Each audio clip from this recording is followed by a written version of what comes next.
The morning sun cast long shadows across Riley's corner store as 8-year-old Sophie Miller carefully counted quarters from her small panda-shaped purse.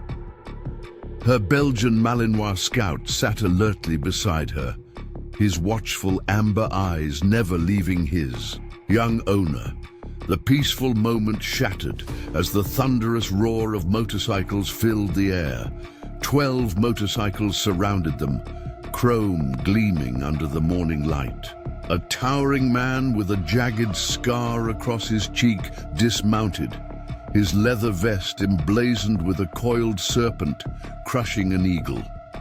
The other customers scattered inside, leaving the small girl and her dog alone on the concrete sidewalk. "Well, what do we have here?" The man they called Viper sneered, his voice carrying across the lot. "Little girl out walking her puppy." Scout's posture changed instantly, ears forward, muscles tense. The dog didn't bark or growl, but something in his stillness made several bikers step back.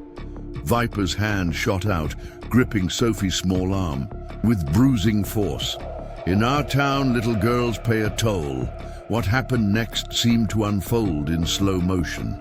Sophie didn't scream or struggle. Instead, she made a subtle gesture with her free hand, 2 fingers extended, then tapped twice. Against her thigh, the transformation in Scout was immediate and terrifying. The Belgian Malinois didn't lunge or attack. Instead, he went completely still, his eyes locked on Viper with a predatory focus that seemed impossible for an animal. The biker's sneer faltered. "Control your mutt, kid."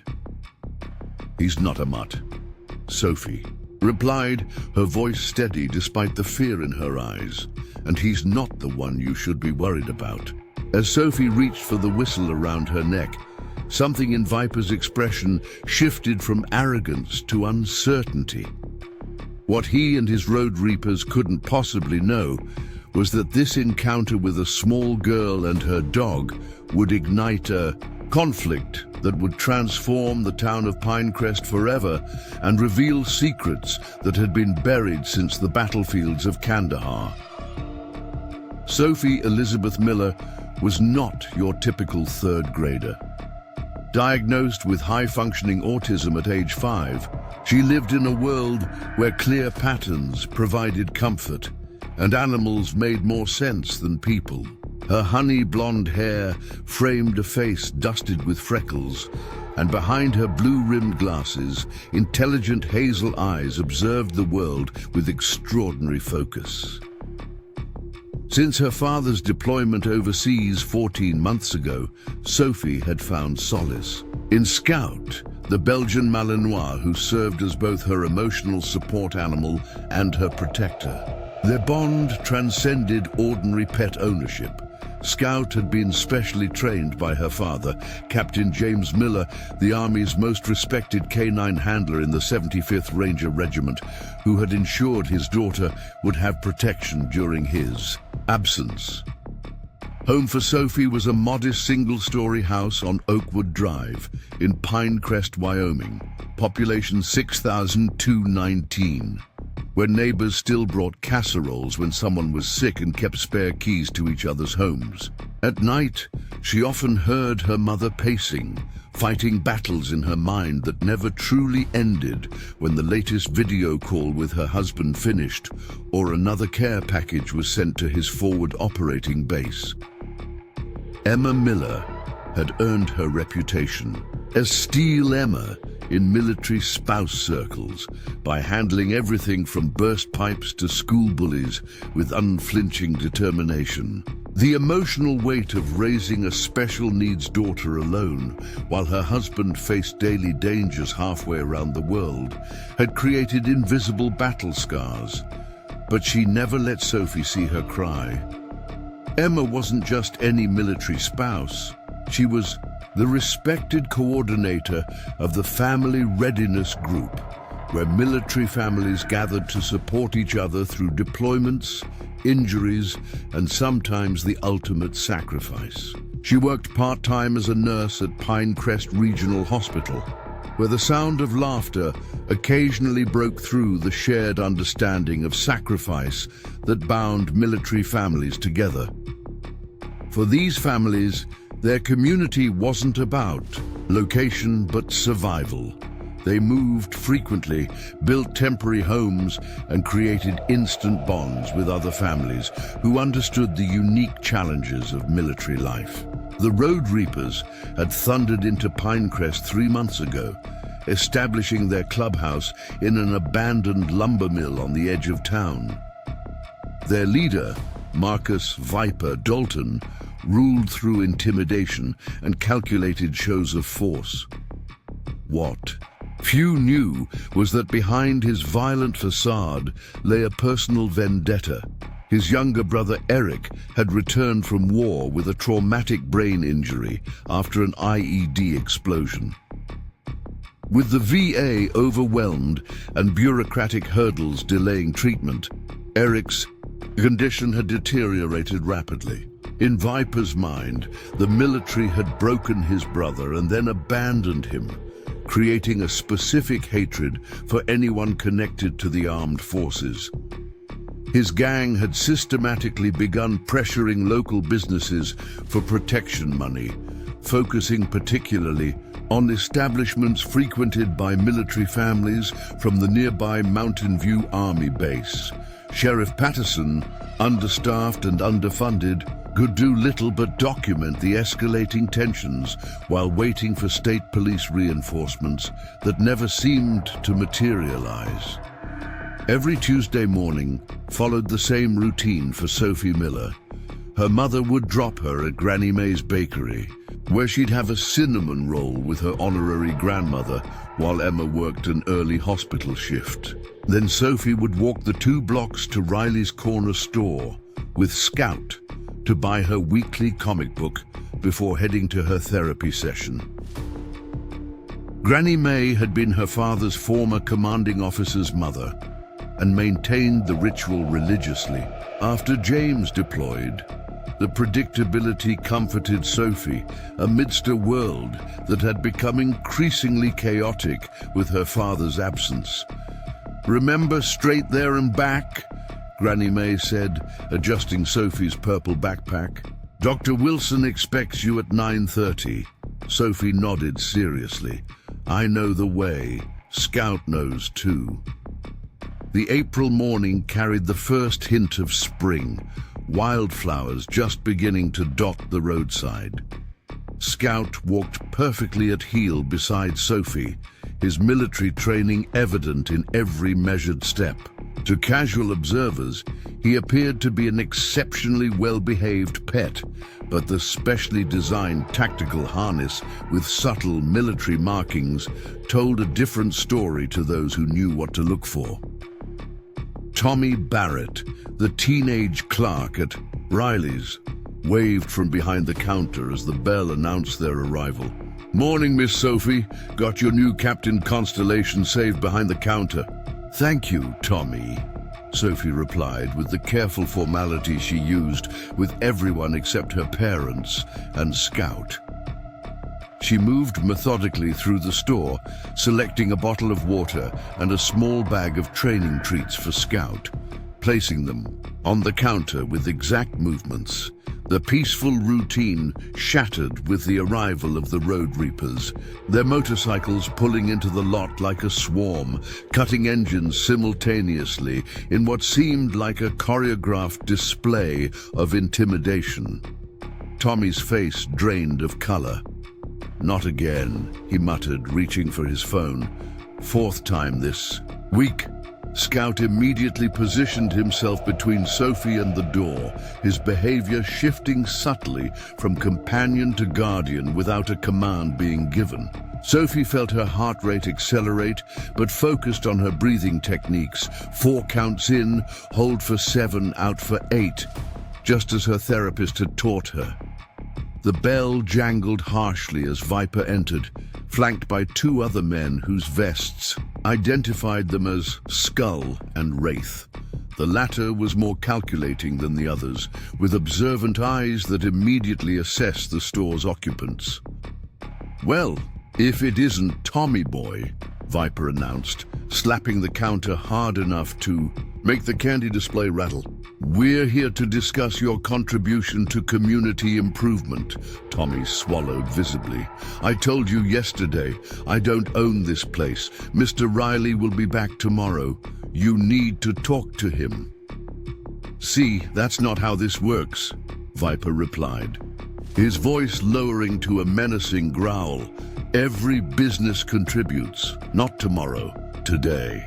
Sophie stood frozen by the comic book rack, her fingers tightly gripping Scout's harness. She tried to make herself invisible, but Wraith's sharp eyes had already registered her presence. "You got a customer, Tommy," he observed, his tone different from Viper's, calmer, more measured, but somehow more unsettling. Viper turned, noticing Sophie and Scout for the first time. Something in his expression shifted from intimidation to actual malice. "Military dog," he spat, recognizing Scout's harness instantly. "Let me guess. Daddy's a soldier." Sophie didn't answer, but her chin lifted slightly, a gesture that unconsciously mirrored her father's defiance in family photos. Viper moved closer, looming over the small girl. "I asked you a question, kid. Your daddy plays soldier?" "Ranger," Sophie corrected reflexively, immediately regretting it as Viper's face darkened. "Ranger, huh? Well, ain't that special?" He circled Sophie and Scout, the Belgian Malinois turning, in place to maintain position between the threat and his charge. "Military types think they're better than everyone else, better than guys like us." "Leave her alone," Tommy called, his voice cracking. "She's just a kid, just teaching a life." "Lesson, Tommy boy." Viper reached down suddenly, grabbing Sophie's backpack. "Let's see what Ranger's daughter carries around." Scout's reaction was immediate, a low, controlled growl that carried no warning, only promise. Several of the bikers who had entered behind. Viper shifted uncomfortably. "That dog looks serious, Viper," Skull muttered, taking a step back. "It's just a mutt," Viper replied, but his hand hesitated before wrenching the backpack from Sophie's shoulders, tossing its contents across the floor. Comics, therapy workbooks, and a framed photo of Captain Miller in uniform with Scout beside him shattered on the linoleum. Something changed in Sophie's expression as she stared at her father's broken picture. Her hands trembled, but not from fear. She made a subtle gesture, 2 fingers extended, then tapped twice against her thigh, the special signal her father had taught her for situations of extreme danger. Scout didn't lunge or bark. Instead, he went completely still, a controlled weapon awaiting final deployment. The shift in the dog's demeanor was palpable enough that even Viper sensed it, taking an involuntary step back. "Control your dog, kid," he warned, his bravado wavering slightly before something bad happens to it. Sophie's voice, when it came, held a steadiness that belied her years. "His name is Scout. He was my dad's military working dog in Afghanistan. He found 41 IEDs and saved 97 soldiers." The specificity of the numbers landed with surprising impact. Even Viper seemed momentarily disarmed by the information. Wraith's eyes narrowed with professional interest. "MWD, what unit?" Before Sophie could answer, Viper grabbed her arm, his patience evaporating. "I don't care if this mutt saved the president. In this town, everyone shows respect." Scout didn't move, but a new sound emerged from deep in his chest. Not a growl, but something more primitive. Tommy was frantically dialing on his phone. "The police won't get here for at least 20 minutes, Viper said with a cruel smile. "Plenty of time for us to finish our conversation." Sophie didn't struggle against his grip. Instead, she reached, slowly for the whistle hanging around her neck with her free hand. "I'm not calling the police," she said quietly. "Who then? Your mommy?" Viper mocked, but something in Sophie's calm frightened him more than tears would have. "You know what my dad taught me before he deployed?" Sophie asked, her finger tracing the outline of the metal whistle. "He said real courage isn't about being the strongest or the scariest. It's about knowing when to ask for help." The whistle around her neck wasn't ordinary. It was a specialized tactical whistle designed to emit a frequency that carried for miles, used by special forces for emergency extraction situations. As Sophie raised it to her lips and blew 3 sharp blasts, Viper laughed. "What's that supposed to do, kid? Call the superhero squad." Sophie lowered the whistle, her eyes never leaving Viper's. "Not superheroes. The Ranger Veterans Alliance. They're having coffee at Granny May's. That's 2 blocks away." The sound came first, a distant rumble that grew steadily louder until it filled the small store with its thunderous presence. Motorcycles, dozens of them, their engines synchronized in a way that spoke of military precision rather than chaotic rebellion. The Ranger Veterans Alliance had arrived. Viper released Sophie's arm, shoving her backward as he moved toward the door. Scout immediately repositioned himself beside her, his training preventing him from attacking without command, despite the clear threat to his charge. Through the large front windows, they watched as the Alliance formed a perfect perimeter around the store, their bikes arranged with tactical precision to block all potential escape routes. Captain Marcus Ironclad Jones dismounted first, removing his helmet to reveal close-cropped grey hair and a face weathered by sun and experience.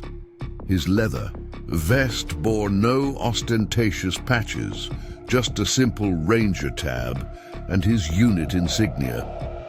The other riders followed his lead, creating a wall of veterans representing multiple deployments and combat theaters. They didn't rush or shout. Their discipline was more intimidating than any display of aggression could have been. "This is a mistake," Skull muttered to Viper, eyeing the veterans uneasily. "There's at least 20 of them." 27, Wraith corrected quietly, his assessment automatic and professional. "All combat veterans, based on their formation and approach." Captain Jones entered alone, his eyes immediately finding Sophie, scanning her for injury with the quick efficiency of a combat medic. "You okay, Soph?" he asked, his voice deliberately calm. Sophie nodded once, her composure remarkable for a child her age. "They broke Dad's picture," she said, pointing to the shattered frame on the floor. Something dangerous flashed in Captain Jones's eyes as he turned his attention to Viper, the 2 men assessing each other with the wariness of alpha predators, either willing to show weakness by looking away first. "Your daughter needs to learn respect," Viper said, attempting to maintain his bravado despite being severely outnumbered. "Seems to me," Captain Jones replied with deceptive mildness, "that you're confusing respect with fear, a mistake among men who've never earned the former." The store had become a theater of tension, with Tommy and the few other customers pressed against the far wall, unwilling spectators to the confrontation. Outside, the Alliance maintained their positions, patient and unwavering. "We done here, Viper?" Wraith asked quietly, a note of pragmatism in his voice that cut through his leader's pride. "We're outnumbered and outpositioned." Viper's face twisted with humiliation and rage, but even he couldn't ignore the tactical reality. "This isn't over," he promised, his gaze shifting between Captain Jones and Sophie. "Not by a long shot. For today it is," Captain Jones replied evenly. "Sophie and I are going to collect her things, and then we're going to call her mother. I suggest you and your boys do the same. Go home." The road reapers retreated with as much dignity as they could muster, their motorcycles roaring to life, with unnecessary force as they peeled out of the parking lot. Only after they had disappeared did Captain Jones kneel to Sophie's level, his composure giving way to concern. "I'm so sorry, sweetheart," he said, carefully gathering the broken pieces of her father's photograph. "We'll get this fixed, good as new." By noon, news of the confrontation had spread throughout Pinecrest like wildfire, dividing the lunch crowd at the Bluebird Diner as clearly as the vinyl booths that separated them. "The Alliance showed them who's boss," declared Frank Rogers, the hardware store owner who'd been paying protection money to the road reapers for 2 months. "About time someone stood up to those thugs." "And what happens when the veterans aren't around?" countered Ellen Patterson, the elementary school principal. "You think those bikers are just going to slink away with their tails between their legs? They'll be back, and they'll be angry." Sheriff Patterson sat at the counter nursing a coffee and the beginnings of a migraine. At 58, with 25 years in law enforcement following his tours in the Gulf War, he recognized an escalating situation when he saw one. "Marcus," he said when Captain Jones entered with Sophie and Scout, "we need to talk, privately." The sheriff's office was a testament to municipal budget constraints, cracked linoleum, ancient filing cabinets, and a coffee maker that had seen at least 3 administrations. Patterson closed the door, offering Sophie a lollipop from his desk drawer before addressing her unofficial guardian. "This is going to get worse before it gets better," he said without preamble. "I've got 3 deputies for the entire county. The state police are stretched thin with the forest fires up north. I can't provide round-the-clock protection for every business in town." Captain Jones nodded, unsurprised. "We're not asking you to, Bill. The Alliance can handle security. Vigilante justice isn't the answer," Patterson warned. "These road reapers, they're not just local troublemakers. They've got connections to larger organizations out of Denver. They've been establishing trafficking routes through 2 counties. All the more reason to stand against them now," Captain Jones argued, "before they sink their roots deeper." Sophie sat quietly, appearing absorbed in unwrapping her lollipop, while Scout rested his head on her knee, but she was listening to every word, filing away information with the meticulous precision that characterized her thinking. "They'll target you directly now," Patterson said, his voice softening as he glanced at Sophie. "Not just the Alliance, her family specifically, that little girl." "I know," Captain Jones acknowledged, his jaw tightening. "We've already started preparations. Emma's been notified." Meanwhile, at the abandoned mill that served as the Road Reapers' clubhouse, Viper paced furiously, knocking over chairs and hurling empty bottles against the wall as his gang watched uneasily. "One whistle blast!" he seethed. "One whistle and—" Those military has-beens assembled like they were still in uniform. Who does that self-righteous captain think he is? Wraith watched from the corner, his expression thoughtful rather than enraged. "They're organized," he observed, "disciplined. This isn't going to be like intimidating business owners and scaring teenagers." "I don't care if they're Navy SEALs," Viper snapped. "This is our territory now, and that little girl, she's the key, their weak spot." "The girl has a military dog," Wraith pointed out, a note of professional respect in his voice. "That's not a pet. It's a weapon with teeth." Viper's smile was ugly with malice. "Then we'll have to neutralize it, won't we? Make some calls. I want every road reaper within 200 miles in Pinecrest by tomorrow. It's time this town learned what happens when people don't show proper respect." As night fell over Pinecrest, both sides prepared for a conflict that would test not just their strength, but the very soul of the community. And at the center of it all was an 8-year-old girl who understood more about courage and loyalty than most adults would learn in a lifetime. By dawn, the Ranger Veterans Alliance had established a protective presence throughout Pinecrest.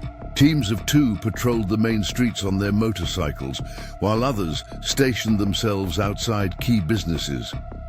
Captain Jones had converted the VFW Hall into a makeshift command center, with maps of the town pinned to plywood boards and a communication setup that would have impressed military tacticians.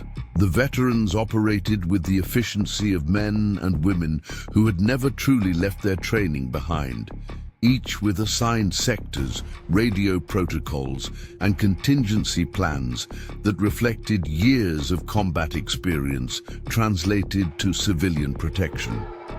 Sophie's morning routine had been altered for safety.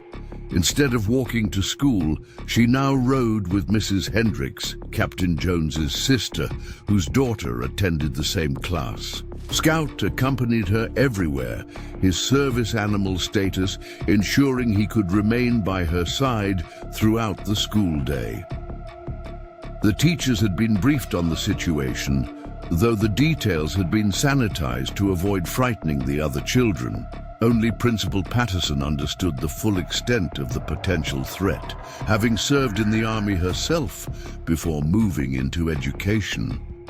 "Remember, Sophie," Emma instructed as she checked her daughter's backpack, the strain of the situation, evident in the tight lines around her eyes.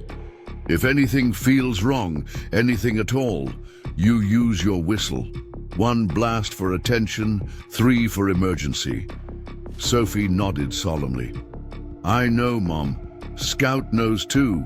Emma knelt down, putting herself at eye level with her daughter. For a moment, her carefully maintained composure cracked, revealing the fear she had been hiding. "Dad would be so proud of how brave you're being," she whispered, tucking a strand of blonde hair behind Sophie's ear. "When is he coming home?" Sophie asked, the question carrying more weight than ever before. "Soon, sweetheart. 3 more weeks." Emma forced a smile. "Then everything will be better." What she didn't tell her daughter was that she had already requested emergency leave for James through his commanding officer, citing the developing situation with the Road Reapers. The response had been sympathetic, but clear. Captain Miller was in a critical phase of his deployment. Extracting him would put others at risk. He would return on schedule, not before.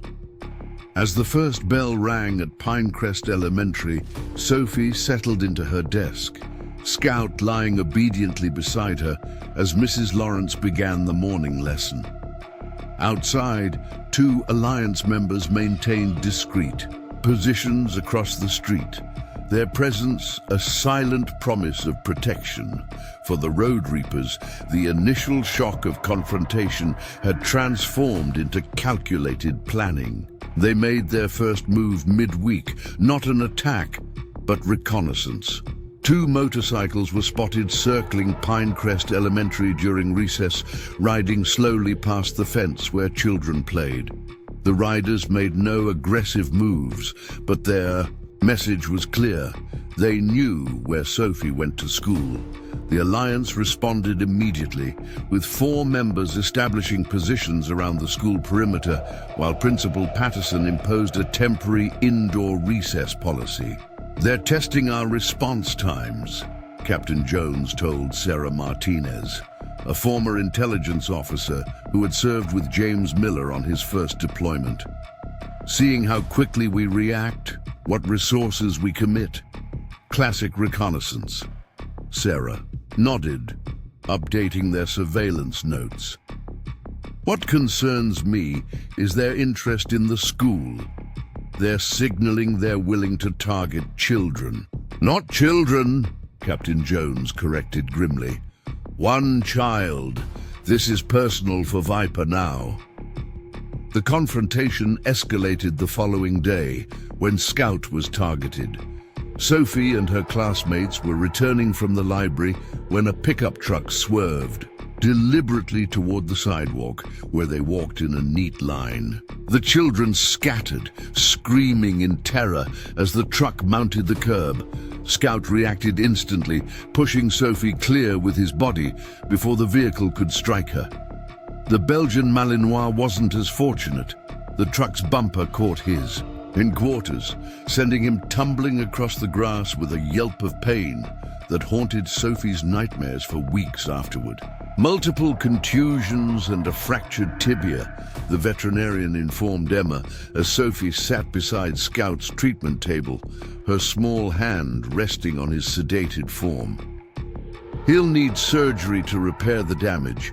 It's going to be expensive, and recovery will take weeks.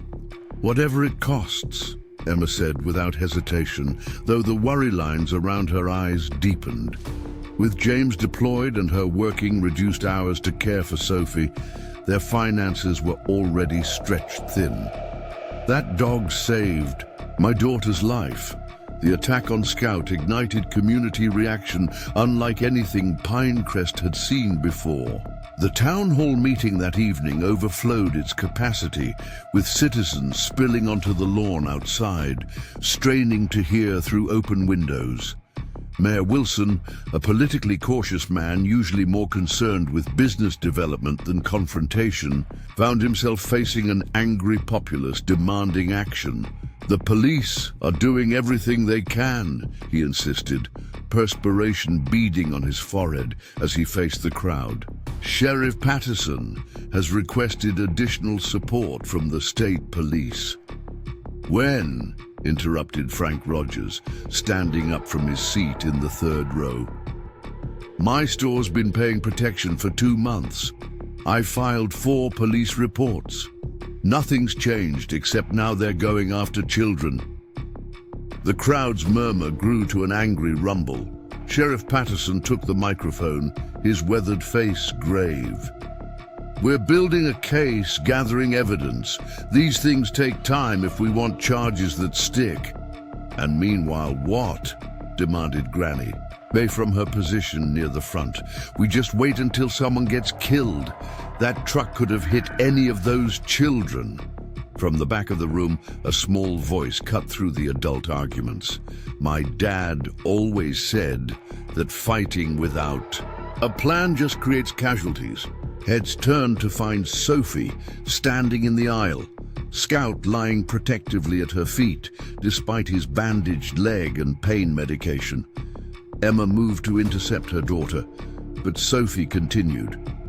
"Before he deployed, my dad said the best protection isn't about being scary, it's about being smart and working together."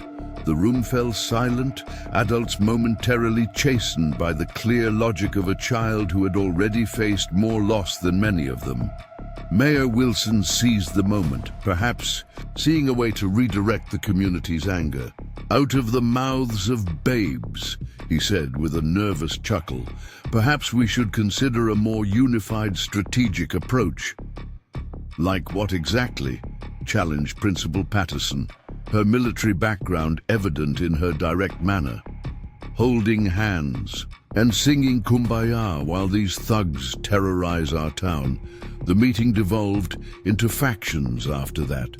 Those advocating aggressive confrontation, those favoring legal processes, and a growing middle group recognizing that neither approach alone would suffice. Through it all, Sophie sat quietly beside her mother, observing the adult chaos with the detached interest of someone studying an unfamiliar language, cataloging details and seeking patterns. Later that night, as Emma tucked her into bed, Sophie asked the question that had been forming in her mind since the town hall meeting. "Mum, why is the man with the snake on his jacket so angry at military people?" Emma sat heavily on the edge of her daughter's bed, choosing her words carefully. Sometimes, sweetheart, people blame others for things that aren't really their fault, like when Tommy blamed me for breaking the classroom fish tank. But it was really the earthquake that did it? Emma smiled despite herself. Something like that. Viper, the man with the snake. His brother was a soldier who got hurt badly in the war. The same war where Dad is serving now. He came home different, needing special care, and there wasn't enough help for him. Like how Mrs. Peterson needed special medicines that were too expensive, Sophie asked, referencing their neighbor who had struggled with cancer treatments. Emma's breath caught at the unexpected parallel. Something like that, yes. Viper blames the military, and by extension anyone connected to it for what happened to his brother. That's why he hates us, because Dad's a ranger. That's part of it, Emma acknowledged. The other part is that people like Viper need others to fear them, to feel powerful. When the Alliance stood up to him, they took that power away. That's something men like him can't forgive. Sophie considered this, processing it through her uniquely ordered mind. Does his brother hate military people too? The question caught Emma off guard. I don't know, sweetie. I've never met him. Maybe we should, Sophie suggested, her logical mind finding a direct path that adults often overlooked. Dad always says, understanding why someone's fighting is the first step to making peace. Emma smiled sadly, brushing a strand of hair from her daughter's forehead. Your dad is a very wise man, but some situations are too complicated for simple solutions. Nothing simple about understanding people, Sophie replied, with the peculiar wisdom that sometimes emerged from her differently wired brain. It's the hardest thing there is. The next day brought an unexpected revelation. Sarah Martinez burst into the Alliance Command Center, her usually composed demeanor visibly shaken. We've got a leak, she announced to the assembled veterans. Someone in town leadership is feeding information to the road reapers. Captain Jones's expression darkened. You're certain? The truck that hit Scout, it knew exactly when and where Sophie would be walking back from the library. That's not published information. It's internal school scheduling that changes weekly. Could be someone on the school staff, suggested Michael Chen, a former medic who now worked as the town's pharmacist. Sarah shook her head. It's bigger than that. They knew our patrol patterns, exactly which routes would be temporarily uncovered during shift changes. That information only exists in two places, here and at the sheriff's office, where we coordinated with Patterson. The shoe. Implications settled heavily on the room. Someone they trusted, someone with access to official information, was betraying them to the road reapers. We need to flush them out, Captain Jones decided. Feed different information to different potential sources, see which details make it back to the reapers. And meanwhile, Sarah pressed, Sophie's still at risk. Scout is recovering from surgery. We're stretched thin covering the town 24/7. The mention of Scout's surgery brought another concern to the surface. The veterinary bill had come to $3,800. Money that Emma, living on a military salary while raising a special needs child, simply didn't have. She had put it on credit cards, but the financial strain was yet another pressure point in an already tense situation. What none of them realized was that Sophie, with her habit of listening quietly while adults thought she wasn't paying attention, had overheard everything. That afternoon after school, she convinced Mrs. Hendricks to take a detour past the veterinary clinic where Scout was recovering. While the kindly woman chatted with the receptionist about her own aging retriever, Sophie slipped into the treatment area, finding her faithful companion in a large kennel, his injured leg heavily bandaged. "I miss you at home," she whispered, pressing her face to the kennel door. "Mom pretends she's not worried, but she cries in the shower when she thinks I can't hear, like after Dad deployed the first time."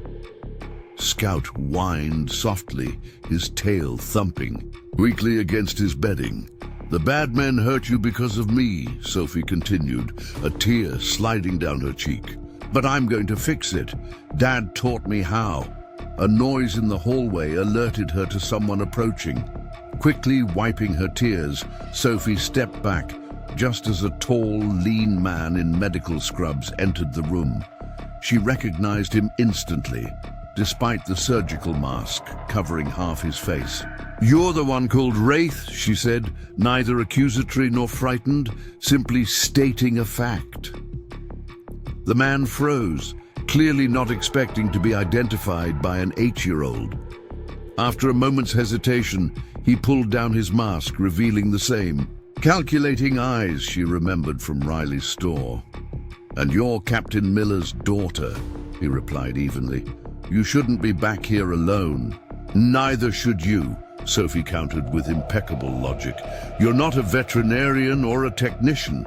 A ghost of a smile touched Wraith's lips. "Observant, like your father." The casual reference to James sent a jolt through Sophie. "You knew." "My dad, I knew of him," Wraith clarified, maintaining a cautious distance. "His reputation. Captain Miller was the best canine handler the Rangers ever had. That dog," he nodded toward Scout, "is proof of his skill." "Why are you here?" Sophie asked directly.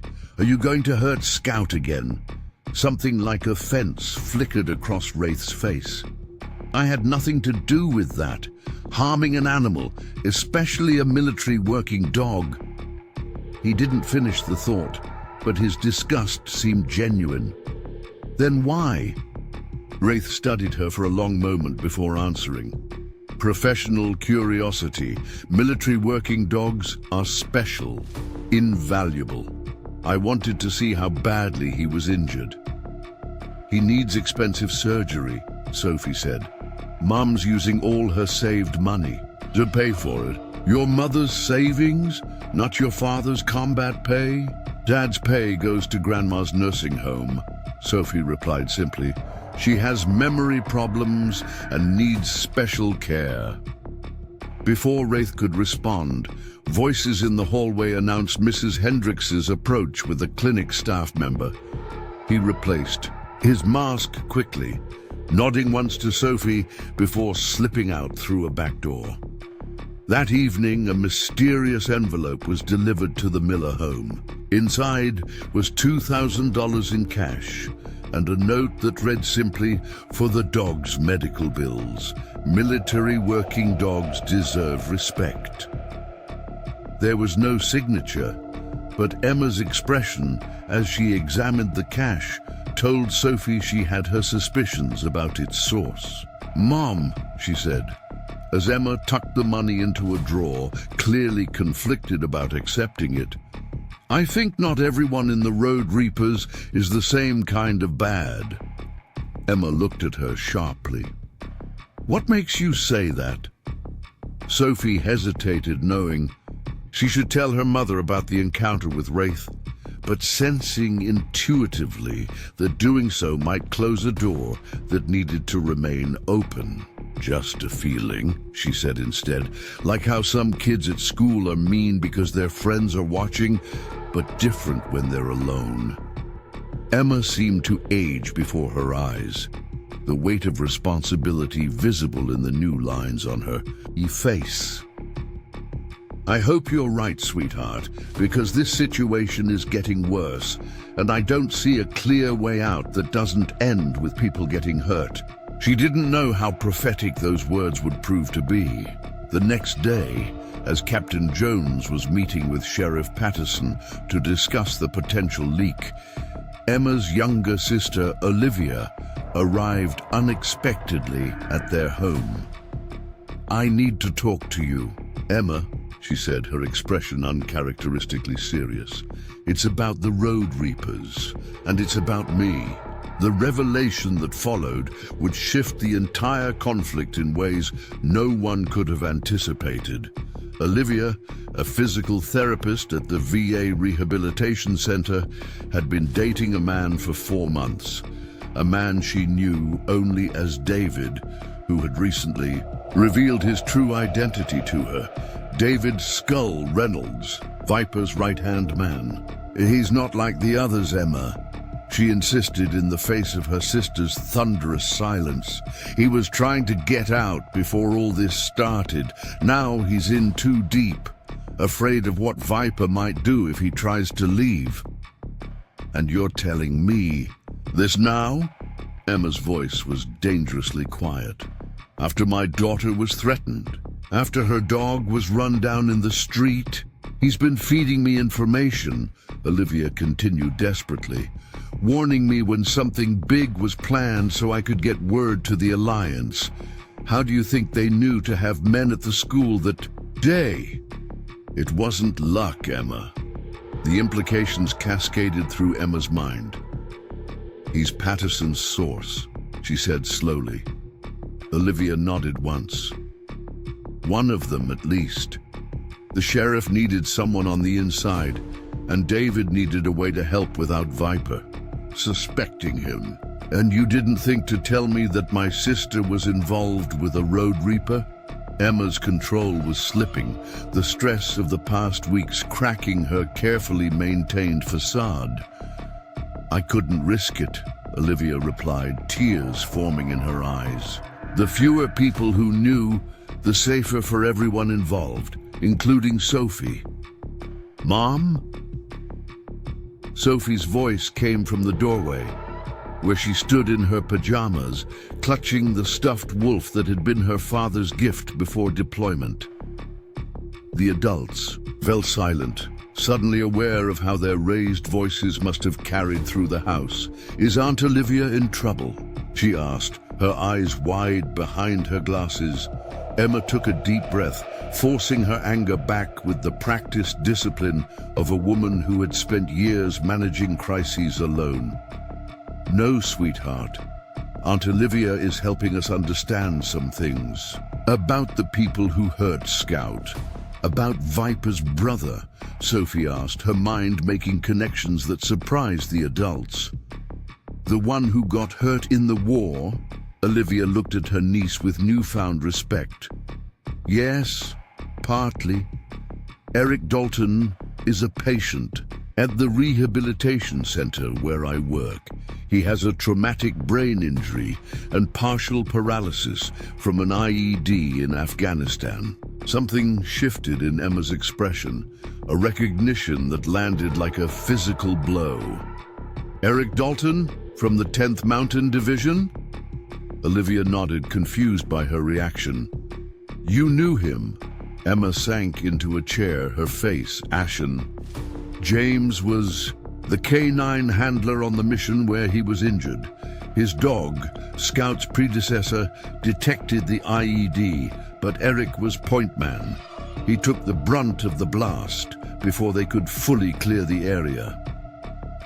The revelation hung in the air, altering the entire landscape of the conflict. What had seemed like random targeting of military families now revealed itself as something far more personal. A vendetta against the very family Viper held responsible for his brother's ruined life. The attack began at midnight with coordinated precision that revealed Viper's strategy had evolved beyond mere intimidation. The Road Reapers struck simultaneously at multiple locations across Pinecrest, targeting businesses owned by veterans or those who had openly supported the Alliance. The first alarm came from Rogers Hardware, where security cameras captured 3 motorcycles pulling up to the darkened storefront. The riders didn't bother with subtlety. Molotov cocktails shattered the display window, flames erupting instantly as they roared away into the night. Within minutes, similar reports flooded the Alliance Command Center, Granny Mae's Bakery, Riley's corner store, the VFW Hall, all ablaze. The timing was deliberate, calculated to stretch the town's limited firefighting resources beyond capacity. Sheriff Patterson mobilized his deputies while Captain Jones deployed the Alliance in response. Teams prioritizing locations where people might be trapped. They're creating chaos, Sarah observed grimly as she coordinated communications, making us react rather than act. Captain Jones nodded, his military training allowing him to remain outwardly calm despite the crisis. Classic diversion tactic. The question is, what are they diverting us from? The answer came from an unexpected source. Sophie, who should have been asleep in her bed, appeared in the doorway of the Miller home, where Emma was coordinating with the Alliance by radio. Scout limping determinedly beside her despite his surgery and bandages. The Belgian Malinois had been released early from the veterinary clinic that afternoon, still weeks from full recovery, but stable enough to return home. He shouldn't have been able to navigate the stairs from Sophie's bedroom, yet here he was, alertness evident in every line of his body. "Mom," Sophie said with unusual urgency, "Scout woke me up. Something's wrong." Before Emma could respond, a deafening explosion rocked the night, powerful enough to rattle windows a mile away. Through the kitchen window, an orange glow illuminated the sky to the west, the direction of the town's water treatment facility. "That wasn't a Molotov," Emma stated, already reaching for her phone. "That was something much bigger. Improvised. Explosive device," Captain Jones confirmed over the radio, his voice grim. "Military grade. This just escalated beyond street violence." As emergency vehicles screamed toward the burning facility, Sophie tugged insistently at her mother's sleeve. "Mom, listen to me. It's not just the water plant. Scout is trying to tell us something. In the chaos, most adults would have dismissed a child's concern, especially one involving a dog's supposed communication. But Emma had learned long ago that her daughter's connection with Scout went beyond ordinary understanding, and James had trained the Belgian Malinois with capabilities that exceeded standard service animals. "What is he telling you, sweetheart?"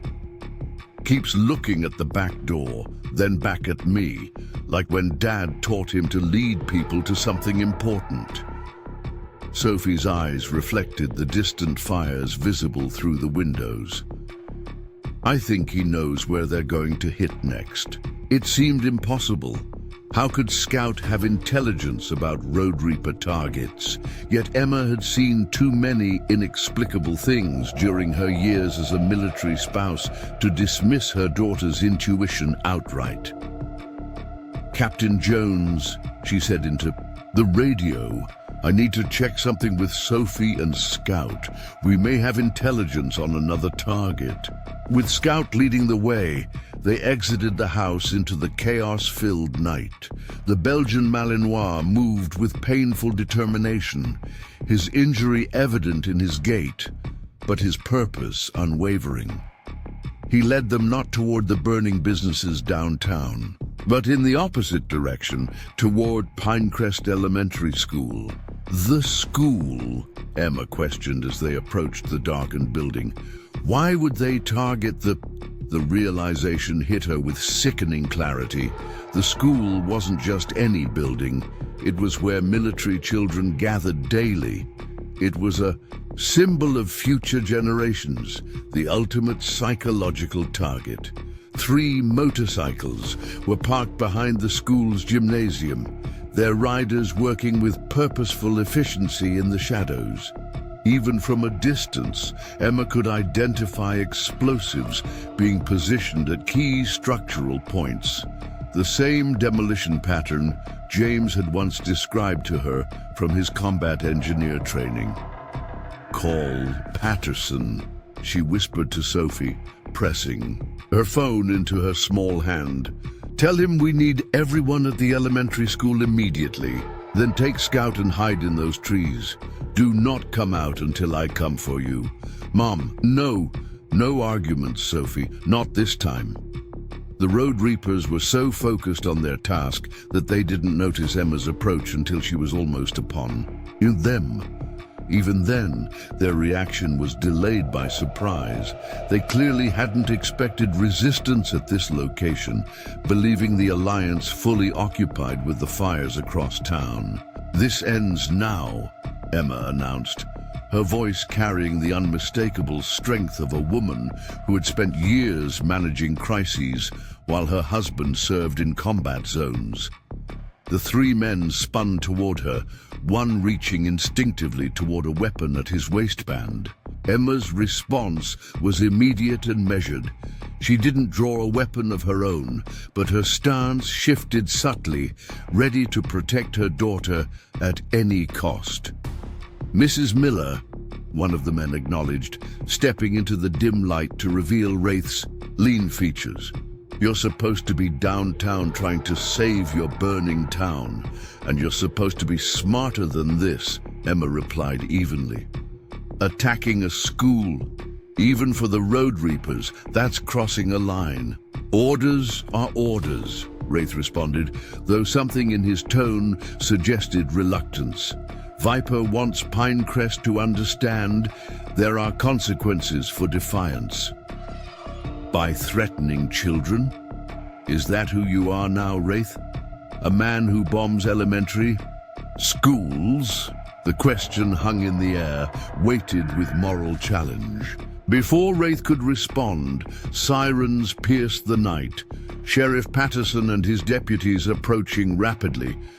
You need to leave, Emma said with sudden urgency. All of you. This isn't a fight you want to have on your record. Wraith's eyes narrowed with suspicion. Why would you warn us? Because whatever's between Viper and my family doesn't justify this, Emma replied. And because my daughter believes not everyone in your club is beyond redemption, I'm choosing to test that theory. Something shifted in Wraith's expression, recognition perhaps, or the first fracture in a hardened facade. Without another word, he motioned to his companions.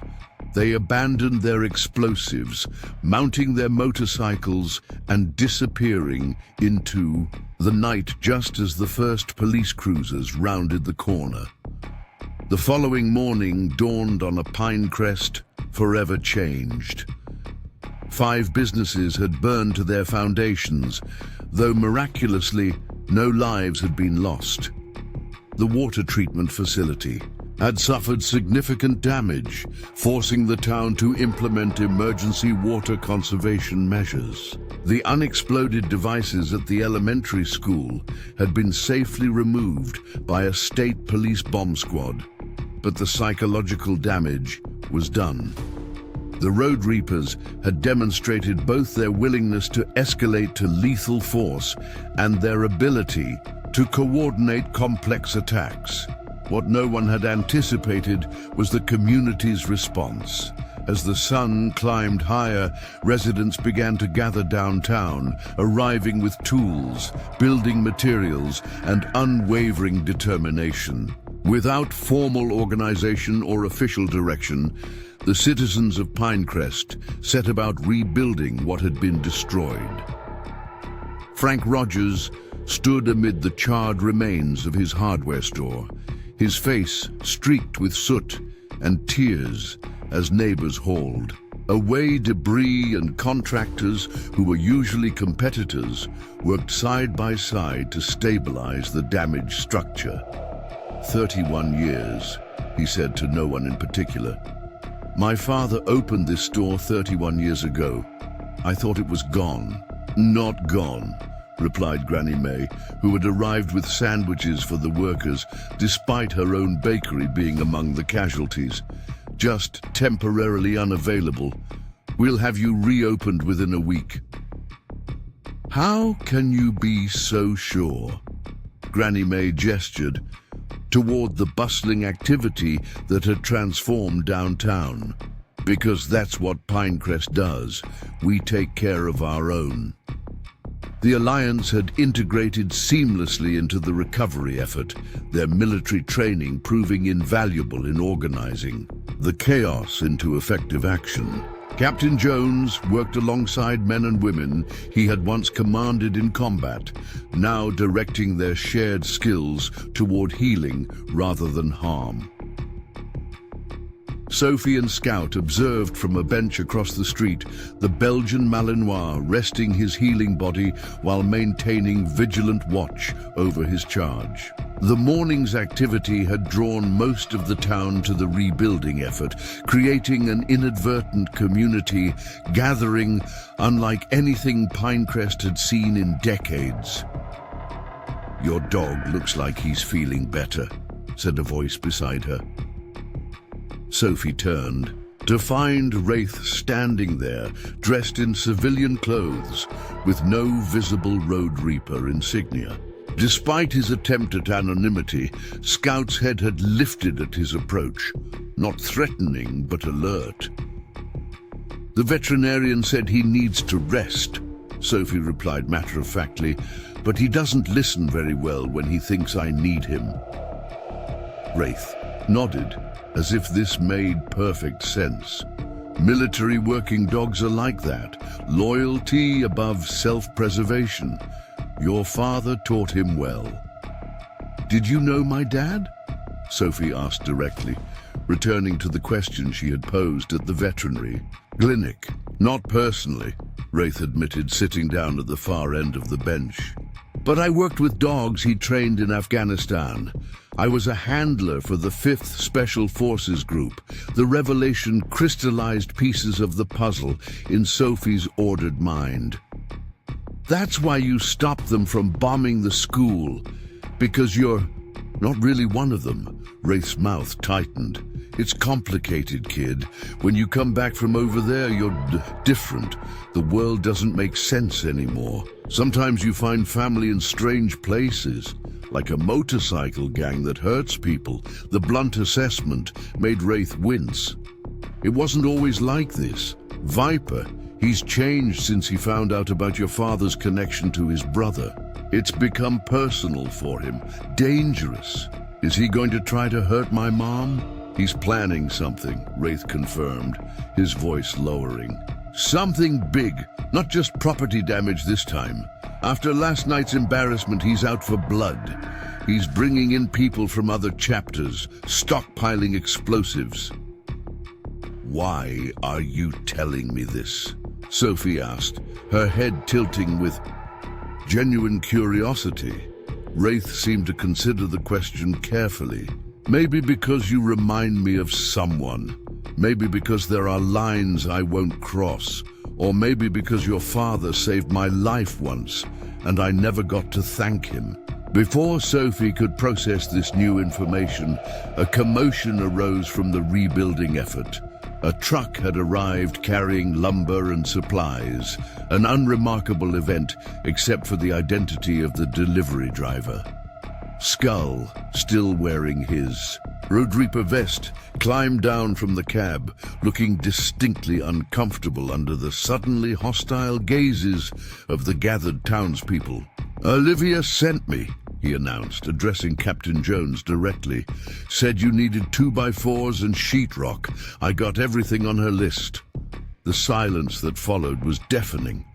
Captain Jones stepped forward, his expression unreadable as he assessed the man who belonged to the organization that had just burned down half the town. "And Viper approved this delivery?" he asked finally. Skull's jaw tightened. "Viper doesn't know. Neither do most of the brothers. This is..." He struggled for words. "This is just between us." It was a turning point, small but significant. A crack in the monolithic opposition that had threatened to consume Pinecrest. Captain Jones nodded once, then extended his hand. After a moment's hesitation, Skull shook it. "We could use help unloading," Captain Jones said simply.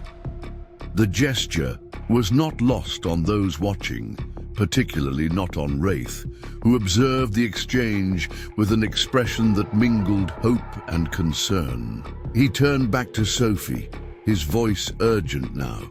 Your mother is a good woman, better than most, but Viper isn't going to stop, especially not after seeing this. He nodded toward Skull, who was now passing lumber down to veterans who'd been his enemies just hours before. Then we need to make him stop, Sophie replied with a child's direct logic. It's not that simple. Because of his brother? The one my dad accidentally hurt in the war. Wraith's eyebrows rose. You know about that? I know my dad feels bad about it, and I know Viper is angry because his brother got hurt and didn't get enough help afterward. Sophie's brow furrowed in concentration. Mom always says that understanding why someone's angry is the first step to making peace. Some angers run too deep for understanding to heal, kid. Then we have to try something else. Sophie's expression suddenly brightened with the particular intensity that often preceded her most unexpectedly insightful moments. Wraith, do you know where Viper's brother lives? The one with the brain injury? The question clearly caught him off guard. Eric? He's at Mountain View Rehabilitation Center. Why? Because he's the key, Sophie said with absolute certainty. Not the explosives or the motorcycles or even Viper. If we want to stop this, we need to talk to Eric. Wraith shook his head slowly. Viper would never allow it. He's practically built a wall around his brother, only approved visitors, strictly monitored. Then we need to find another way, Sophie insisted, because this isn't going to end until someone changes Viper's mind. And the only person who can do that is his brother. The conversation ended abruptly as Emma approached, her expression darkening. At the sight of Wraith sitting beside her daughter, everything okay here? Wraith was just telling me about how he worked with Dad's dogs in Afghanistan, Sophie replied truthfully, if selectively. Emma's gaze shifted to the Road Reaper, assessing him with the careful scrutiny of a protective mother. Is that so? Your husband trained the best dogs in the service, Mrs. Miller, Wraith replied, standing to leave. That one included. He nodded toward Scout, who watched him with intelligent attention. You should be proud of his legacy. I am, Emma said quietly, every day. As Wraith walked away, Sophie watched him with the peculiar intensity that often made adults uncomfortable, seeing beyond surface appearances to the complex truths beneath. Mom, she said after a moment, I think I know how to stop Viper. The plan she outlined was breathtaking in both its simplicity and its audacity, so much so that Emma's first instinct was to dismiss it entirely, until she recognized in her daughter's strategy echoes of James's particular blend of compassion and tactical thinking. It's dangerous, Sophie, she cautioned. Dad used to say that sometimes the greatest danger is doing nothing when you could. Have helped, Sophie replied.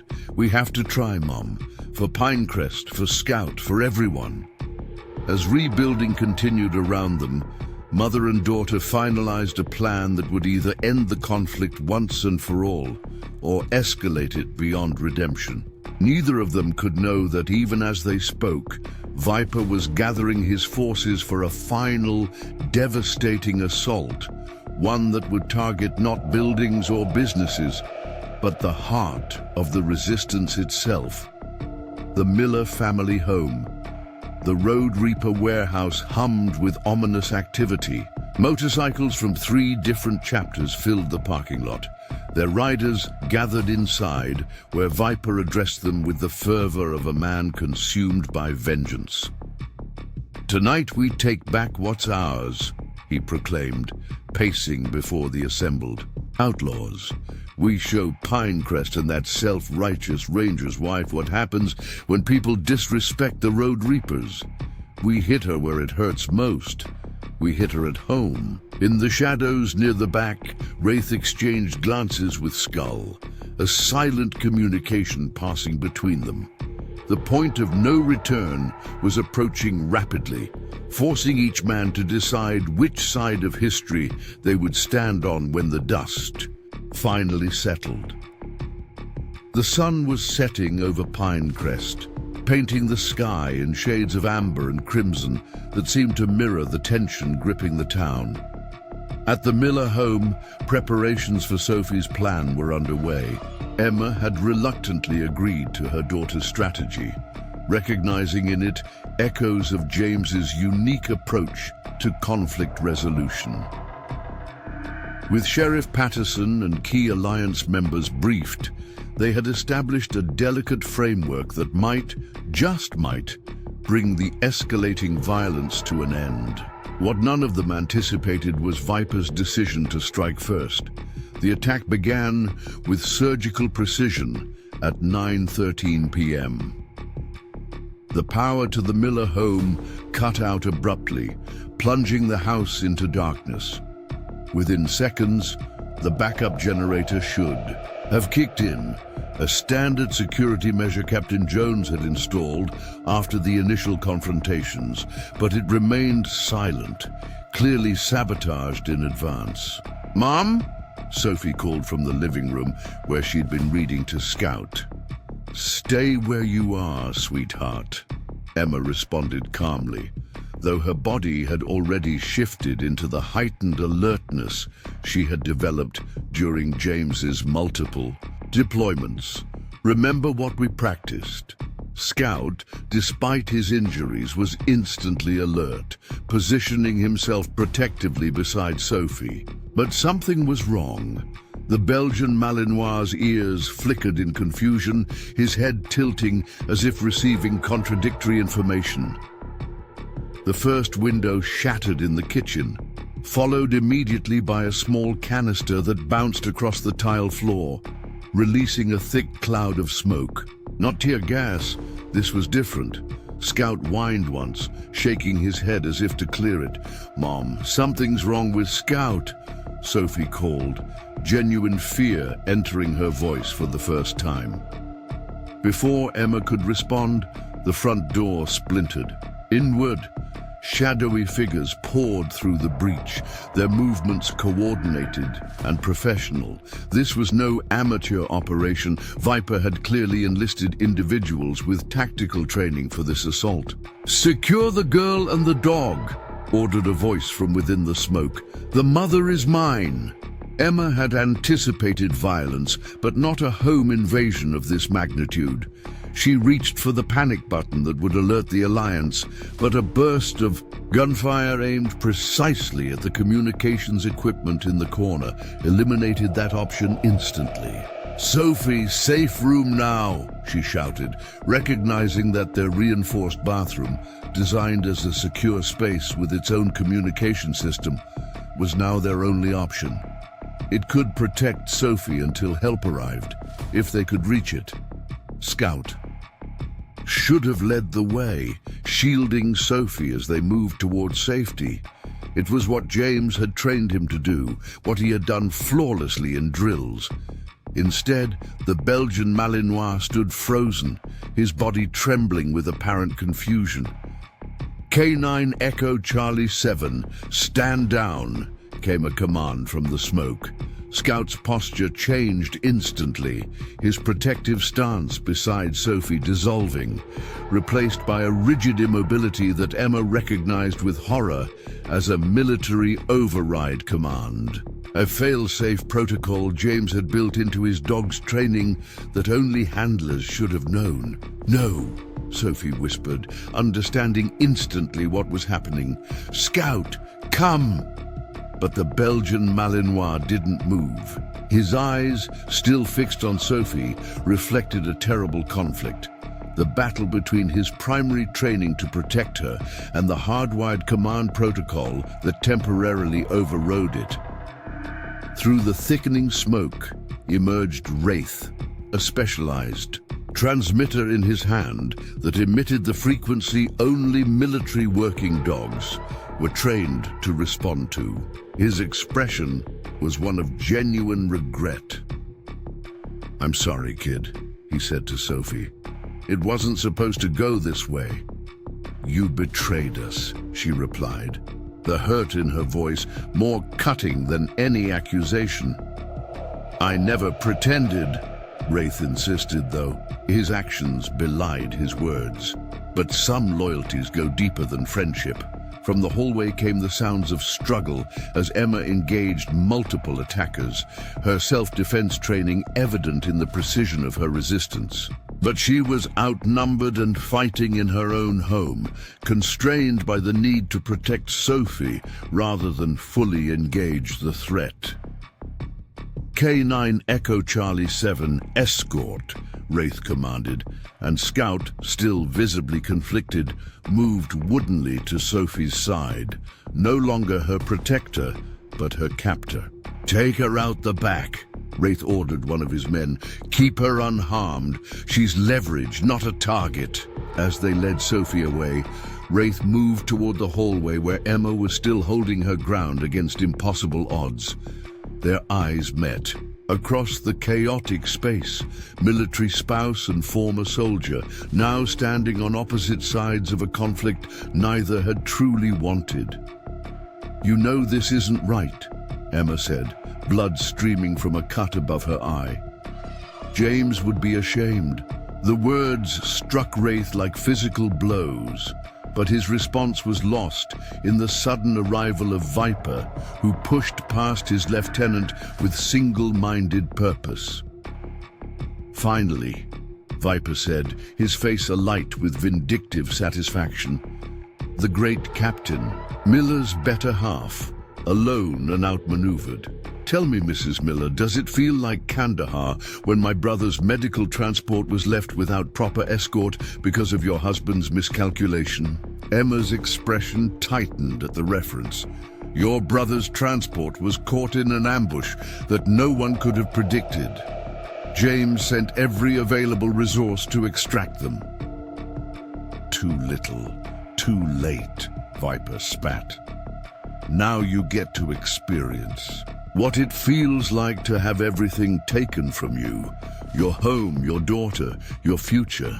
Outside, Sophie was being loaded into a waiting van, Scout still following the override commands that kept him docile. She didn't struggle or cry. Instead, she watched everything with the intense focus that characterized her approach to crisis. Cataloging. Details, seeking patterns, looking for opportunity. One detail stood out immediately. Skull was not among the Road Reapers participating in the attack. His absence suggested a fracture in Viper's organization, perhaps even the possibility of assistance from an unexpected quarter. The van doors closed, separating Sophie from her mother and home.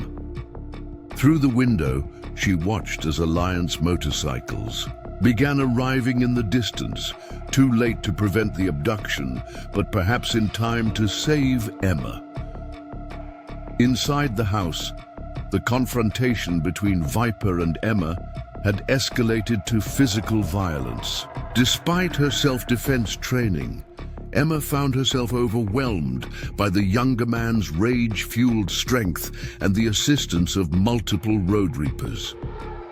"Your daughter will be unharmed," Viper promised, as his men secured Emma to a kitchen chair.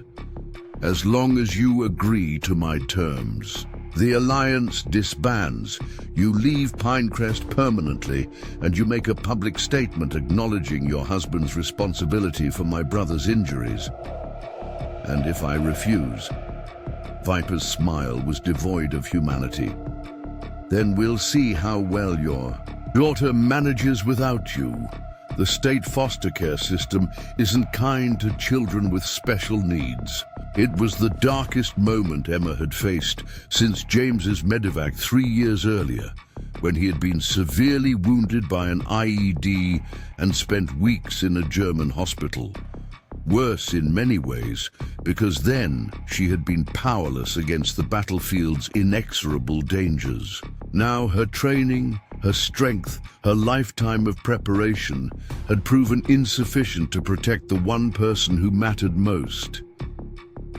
As the van carrying Sophie traveled through Pinecrest's darkened streets, she focused on Scout, searching for any sign of the connection that had defined their relationship since her father had partnered them before his deployment.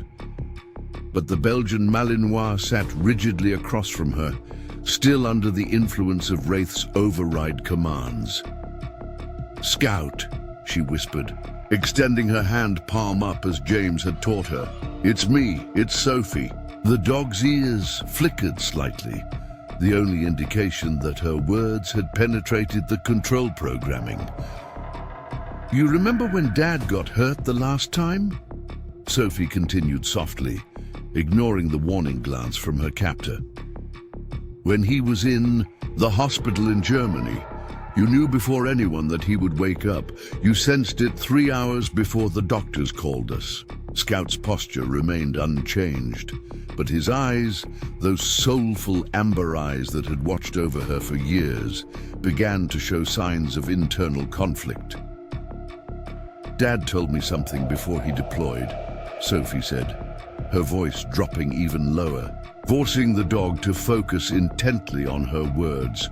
"He said that no command, no training, no handler could ever override the bond between a dog and its true family. He said love was stronger than any programming."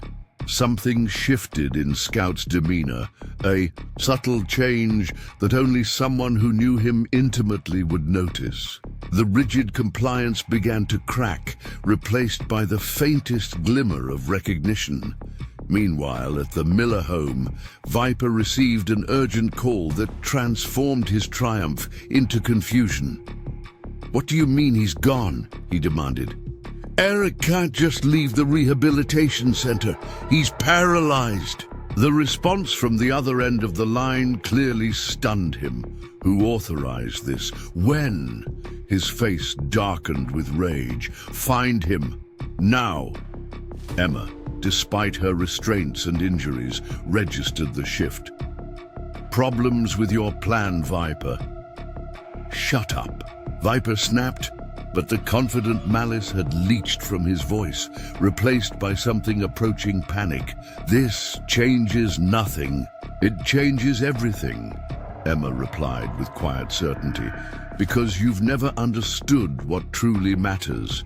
Not territory, not respect, family, and you've just lost control of yours." As Emma spoke these words, a convoy of vehicles approached. Mountain View Rehabilitation Center, the residential facility where Eric Dalton had lived since his injury in Afghanistan. Leading this unlikely procession was Sheriff Patterson's police cruiser, followed by Olivia's sedan and an Alliance motorcycle escort. Inside Olivia's car, Sarah Martinez checked her watch with military precision. "We're right on schedule. If Sophie's information is correct, Viper's security detail around Eric should be minimal now, with most of his forces committed to the attack on your house." "Let's hope she's right," Olivia replied, her knuckles white on the steering wheel. "For everyone's sake." Eric Dalton sat in his wheelchair by the window of room 307 at Mountain View Rehabilitation Center, his gaunt features illuminated by the soft glow of a reading lamp. The former Army specialist's intelligent eyes contrasted sharply with his damaged body, a daily reminder of the IED that had shattered his brain and spine in Afghanistan 4 years earlier. A dog-eared copy of Sun Tzu's The Art of War lay open on his lap, though his attention had drifted to the darkness beyond the glass. Soft knock at his door was expected. The identity of his visitors was not. "Mr. Dalton," Sheriff Patterson began formally, entering first. "I apologize for the late hour. We need to speak with you about your brother." Eric's eyes widened at the sight of the group that followed. A woman he recognized as his physical therapist, another woman in alliance attire, and finally a face that triggered a cascade of complex emotions. "Mrs. Miller," he acknowledged, his voice slightly slurred from his brain injury. "I wondered if you'd ever find the courage to face me." Olivia stepped forward, her medical training evident in how she instinctively checked Eric's positioning in the wheelchair. "Eric, your brother Marcus has taken a young girl hostage, an 8-year-old child, Captain Miller's daughter." Eric's expression remained carefully neutral, but his hands gripped the armrests of his wheelchair. "Marcus has always had anger issues, but kidnapping a child, that doesn't sound like him." "Your brother isn't the man you knew before your injury," Sarah said gently. "The Road Reapers have evolved from a motorcycle club into something much darker, under his leadership. And why should I believe you?" Eric challenged, his gaze returning to Emma. "The wife of the man who sent my unit into a death trap without proper support?" The accusation hung in the air, heavy with years of bitterness. Emma stepped forward, meeting Eric's eyes directly. "Is that what Marcus told you happened at Kandahar?" "He didn't need to tell me, I was there." Eric's voice hardened. "Second platoon, pinned down for 9 hours. 3 men died waiting for support that came too late." Emma nodded, acknowledging the painful truth. 3 good men. Sergeant Parker, Corporal Martinez, and Private First Class Williams. James knows their names, their faces, their families. He carries that responsibility every day. This admission seemed to catch Eric off guard. He knows their names. He knows all their names, all 22 men in that convoy. He knows which ones made it out and which ones didn't. Emma continued steadily. He has nightmares about it still. Calls out their names in his sleep. Something shifted in Eric's expression. Not forgiveness, but perhaps the first crack in a wall of hatred built on incomplete understanding. "What Marcus may not have told you," Emma continued carefully, "is that James was in a helicopter heading into your position when command ordered them to turn back. Intelligence had identified a second ambush waiting for the extraction team." She paused, the memory still raw. "He disobeyed that order, switched off their radio, went anyway." Eric's brow furrowed. "I don't understand. If he came for us, they took heavy fire 3 miles from your position. The helicopter went down. By the time they fought their way to you on foot, those 3 men had already died." Emma's voice remained steady, though the cost of maintaining that control was evident in her face. "James failed them, failed you. That's a truth he's never denied." Meanwhile, in the Road Reaper van, Sophie continued her quiet, determined effort to break through Wraith's control over Scout. The Belgian Malinois' internal conflict was becoming more visible. Subtle whines, shifts in posture, the occasional a flicker of recognition in his eyes. "You're wasting your time, kid," said her captor, a heavy-set biker who'd introduced himself as Hammer. "That dog's been shut down by professional commands. He's not coming back until Wraith releases him." "You don't understand, Scout," Sophie replied simply. "Military working dogs are different. My dad always said the bond goes deeper than training." To demonstrate, she slowly extended her hand again, this time making a subtle gesture different from the one she'd used at Riley's store. This was more intimate, A communication developed between her and Scout during James's recovery from his wounds. The change was immediate and dramatic. Scout's rigid posture collapsed, his training override crumbling in the face of a more profound connection. With a soft whine that sounded almost like apology, he crossed the van to press his head against Sophie's chest. "Impossible," Hammer muttered, reaching for his radio. "Wraith, the dog's broken protocol. He never completed the transmission." With a silent command from Sophie, Scout moved with astonishing speed, despite his injuries, positioning himself between his charge and the potential threat. The Belgian Malinois didn't attack. He simply established a clear boundary, his message unmistakable. The child was under his protection once more. At the rehabilitation center, Eric Dalton was grappling with a revelation that challenged the foundation of his brother's vendetta. "If what you're saying is true," he said slowly, "then Marcus has been blaming the wrong person all these years." "Your brother needed someone to blame," Emma acknowledged. "I understand that. What I don't understand is why he's escalated to kidnapping your daughter who's done nothing to anyone." Eric closed his eyes briefly, his expression pained. "After my injury, I was difficult, angry, shut everyone out, including Marcus. He was working 3 jobs trying to cover the cost insurance. Wouldn't. When I finally started talking again, it was mostly about Kandahar, about feeling abandoned out there, and Marcus took that anger as his own." "He always was protective," Olivia observed. "Too protective sometimes," Eric agreed. "But this," he shook his head, "this isn't protection anymore. This is vengeance for its own sake." "Your brother has explosives, Eric," Sheriff Patterson said gravely. "Military grade. They've already detonated several around town. Thank God no one was killed. We have reason to believe they're planning more attacks." This news visibly shook Eric. "Marcus wouldn't, he couldn't. He's not the brother you knew," Olivia said gently. "Just like James isn't the same man who commanded in Afghanistan. We all change, sometimes not for the better." Eric studied Emma's face, searching for something. "Why are you here? Why not just send the police to arrest him?" "Because this isn't about justice anymore," Emma replied honestly. "It's about stopping the cycle before more people get hurt, including your brother." "What do you want from me?" "Help us reach him," Olivia pleaded. "He'll listen to you. He's done everything, built this entire conflict, because he thinks it's what you would want." The truth of these words landed heavily on Eric.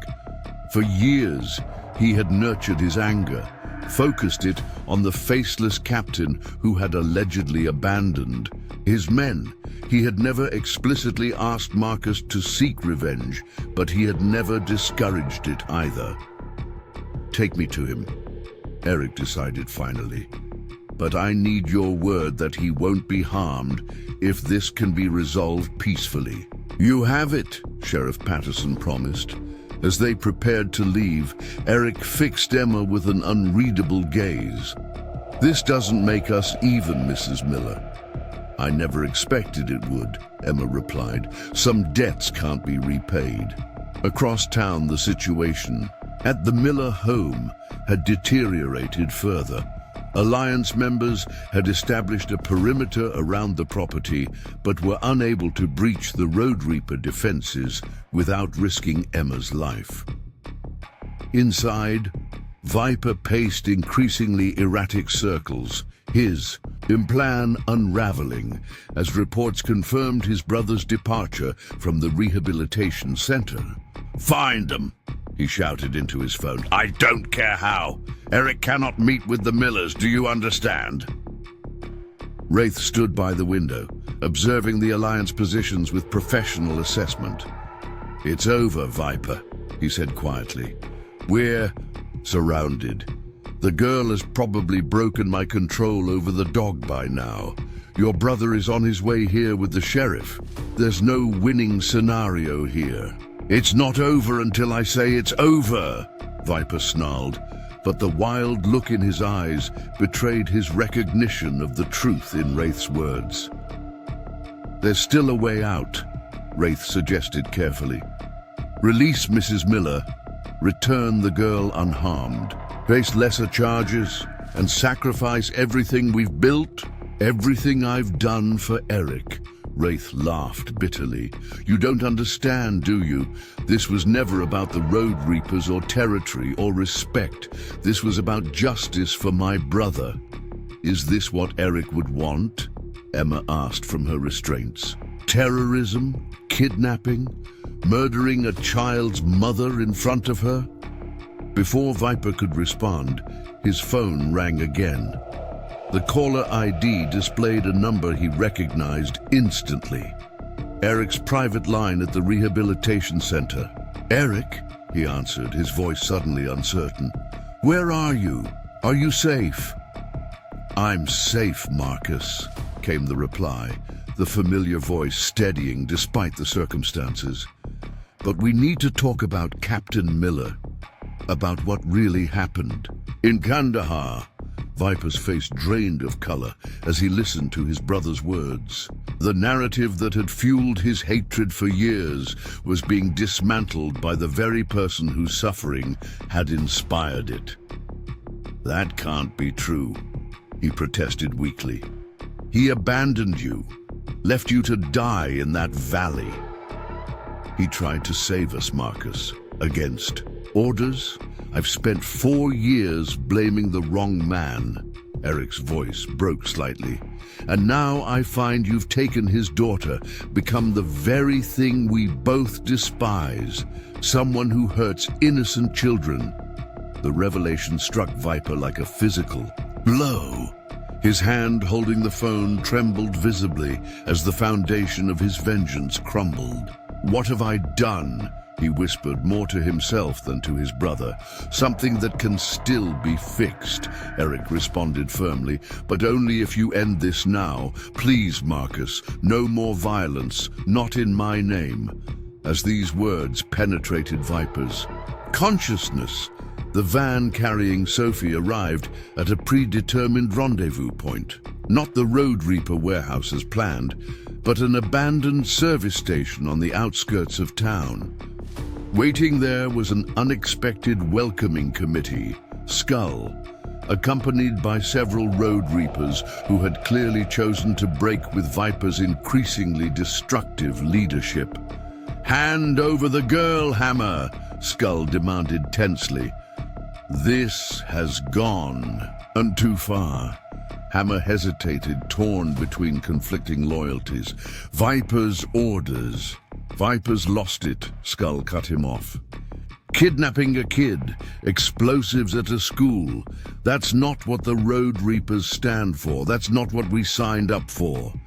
The standoff might have escalated to violence if not for the sound of approaching motorcycles, not the expected backup from either faction, but Wraith arriving alone. His expression was grim as he dismounted, surveying the situation with a tactical eye. It's over, he announced simply. Viper's talking to Eric. The truth about Kandahar is coming out. The first light of dawn found Pinecrest transformed, not by destruction as the Road Reapers had intended, but by the tentative emergence of reconciliation. Sheriff Patterson stood on the steps of the town hall, addressing the assembled press, and anxious citizenry, with the measured cadence of a man who had seen too much violence in his lifetime, but never stopped believing in the possibility of peace. At approximately 2:43 this morning, Marcus Viper Dalton surrendered himself into custody, he announced, his weathered face betraying the exhaustion of the night's events. All hostages have been recovered safely. The immediate threat to our community has ended. What the brief statement didn't capture was the raw emotion of the resolution, how Eric Dalton, wheeled into the Miller home by Olivia, had faced his brother across a divide far greater than physical distance. How Viper, confronted with the truth about Kandahar from the one person whose suffering had fueled his vendetta, had collapsed under the weight of realization. How Emma, still bound to her chair, had watched silently as 4 years of misdirected hatred dissolved into anguished remorse. "I never wanted this," Eric had told his brother, tears streaming down his face. "Never asked for vengeance, only for you to help me rebuild my life." In the end, it wasn't dramatic confrontation that diffused the crisis, but the simple power of truth spoken by a brother who couldn't condone, but still loved, by a man who had lost his way, but not his capacity for recognition. Sophie's reunion with her mother came shortly after, orchestrated by Wraith and Skull, who had made the decision that would forever alter their standing within the Road Reapers. They arrived at the Miller home with Sophie and Scout, finding Emma receiving medical attention for her injuries, while Eric spoke quietly with his brother in a corner, guarded by Sheriff Patterson. "Mom!" Sophie rushed to her mother, Scout limping determinedly at her side. Emma enfolded her in an embrace that spoke volumes about the terror of their separation. "You're okay," she murmured into her daughter's hair, a statement that was partly question. "Scout protected me," Sophie replied simply. "He remembered Dad's special command." Emma looked up to find Wraith standing awkwardly in the doorway. Their eyes met across the room, former adversaries linked by a complex web of honor, betrayal, and ultimately choice. "Thank you," Emma said quietly, "for bringing her home." Wraith nodded once, a soldier's acknowledgement. "Your husband trained his dogs well," he replied, his gaze shifting to Scout. "And your daughter, she's something special." The legal aftermath unfolded with the methodical precision of a justice system accustomed to untangling human conflicts. Viper faced multiple felony charges: kidnapping, terrorism, arson, and conspiracy, crimes that would ensure he spent decades in prison regardless of his eventual remorse. Other Road Reapers received sentences proportionate to their involvement, with consideration given to those like Skull and Wraith, who had ultimately chosen to break with Viper's destructive path.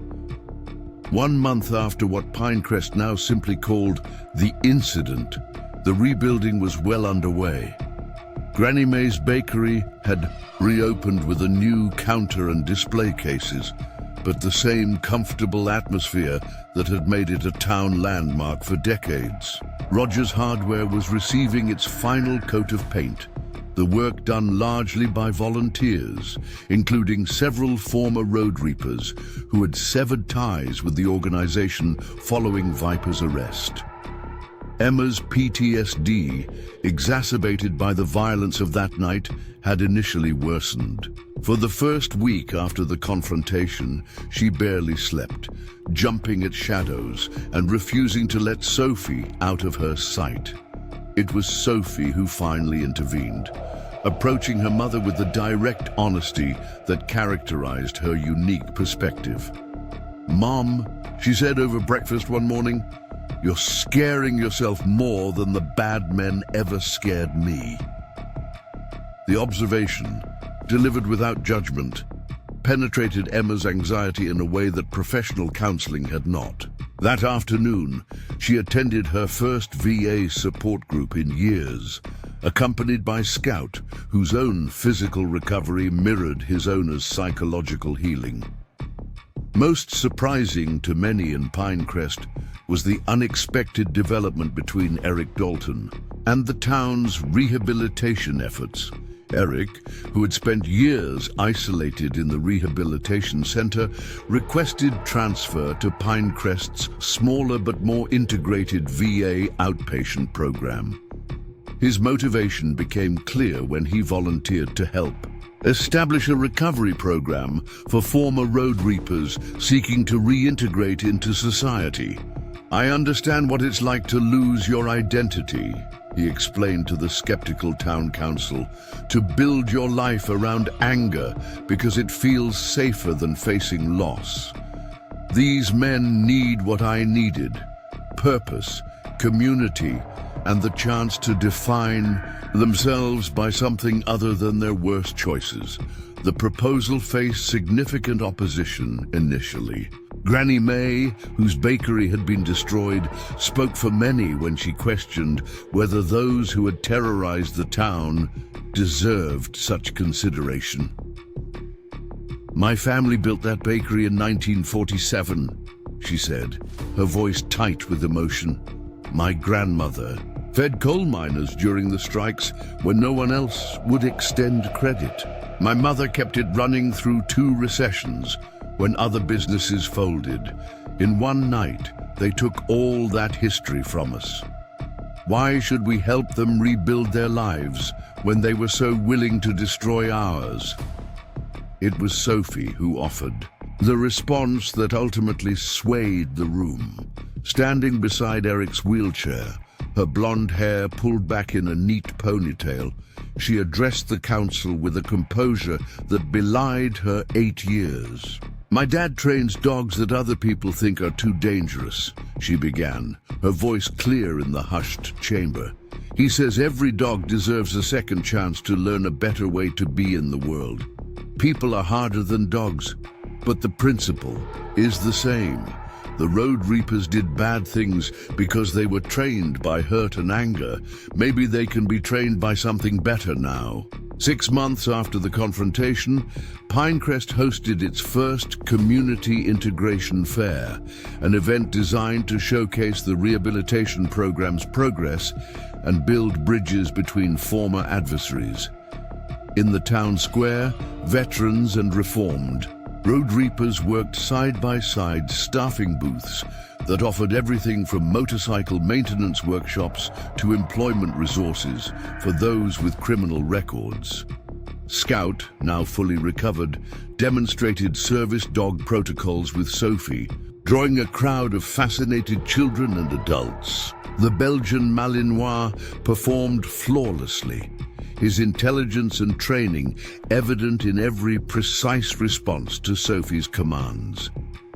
What observers noted most, however, was the obvious bond between child and dog, a connection that transcended formal training to become something approaching partnership.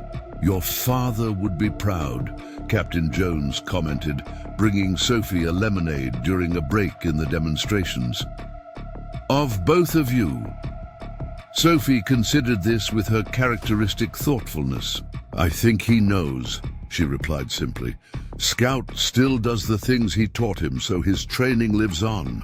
The fair culminated in a moment few in Pinecrest could have imagined months earlier. Emma and Eric Dalton sharing the small stage erected in the town square, addressing the community together about the costs of misunderstanding and the hard work of reconciliation. 4 years ago, in a valley in Afghanistan, circumstances beyond either of our control changed both our lives forever, Emma began, her voice carrying across the hushed crowd. The aftermath of that day poisoned relationships, communities, and possibilities, not because of what actually happened, but because of how pain and anger distorted our understanding of it. My brother believed he was fighting for justice on my behalf, Eric continued from his wheelchair, his stronger voice now the result of months of speech therapy.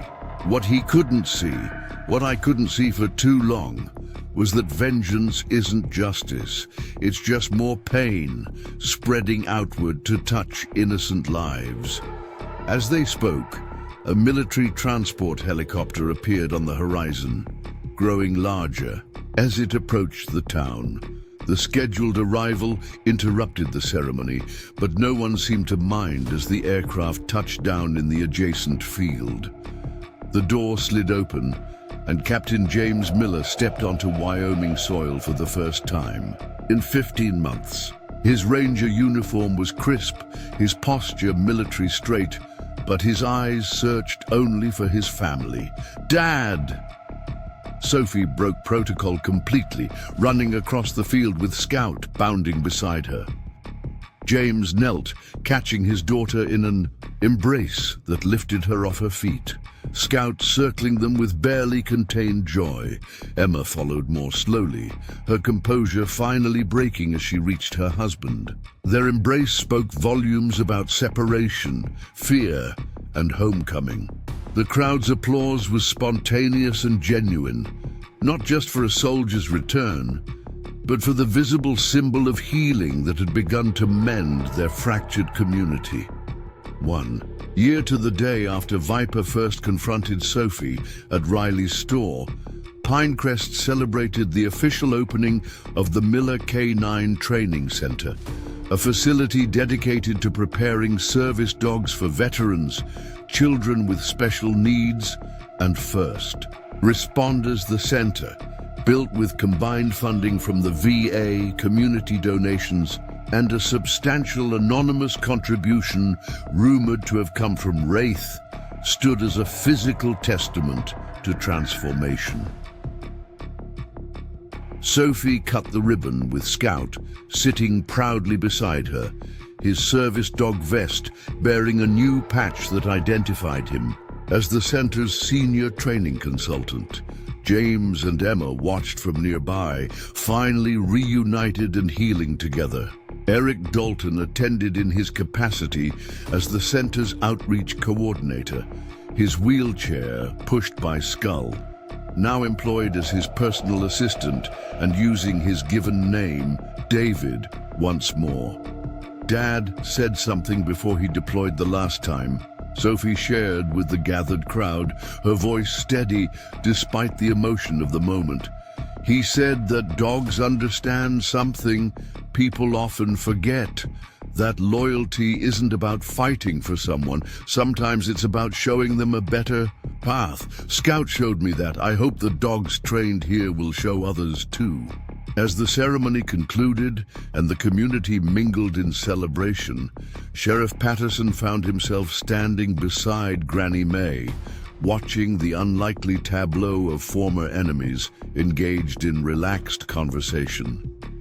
"You ever think we'd see the day?" Granny May asked, gesturing toward Emma and James, deep in discussion with Eric about the center's future programs. Patterson shook his head slowly, a smile creasing his weathered face.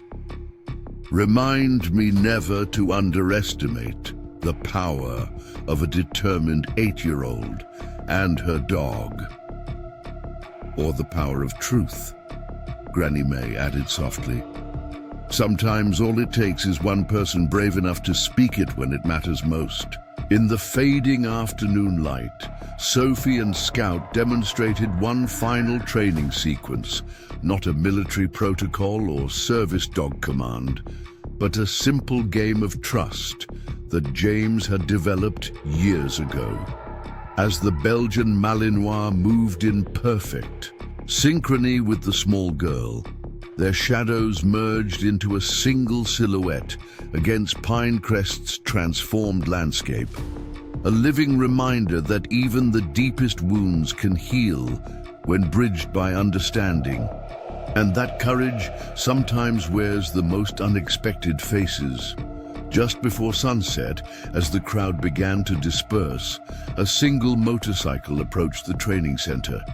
Wraith dismounted, keeping a respectful distance from the celebration. James noticed him first, whispering something to Emma before walking over to the former Road Reaper. The two men studied each other with the wary recognition of soldiers from different battles. Finally, James extended his hand. After a moment's hesitation, Wraith accepted it. No words were exchanged.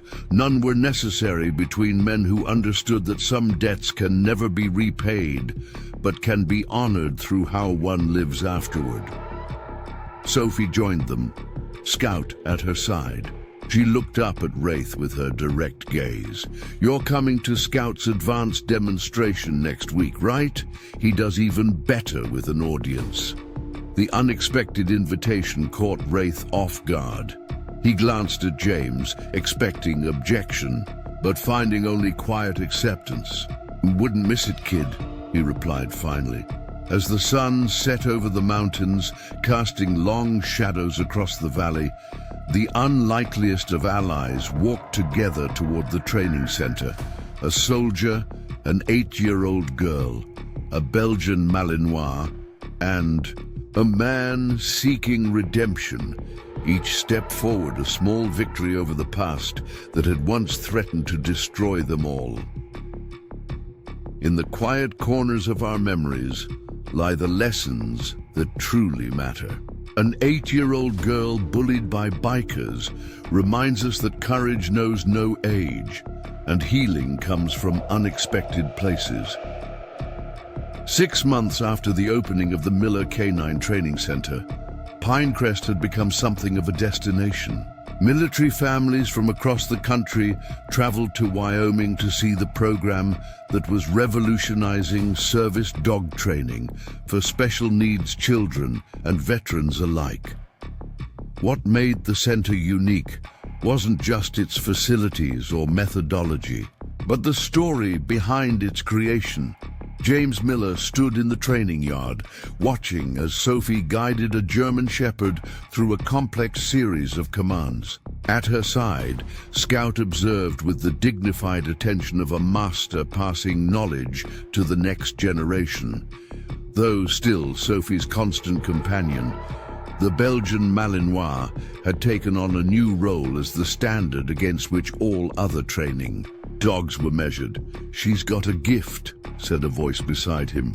James turned to find Eric Dalton, his wheelchair now equipped with specialized controls that gave him greater independence. "Like father, like daughter," James suggested with a smile. Eric shook his head. "Better. You train dogs to find threats. She trains them to find connection." This observation held truth that James couldn't deny.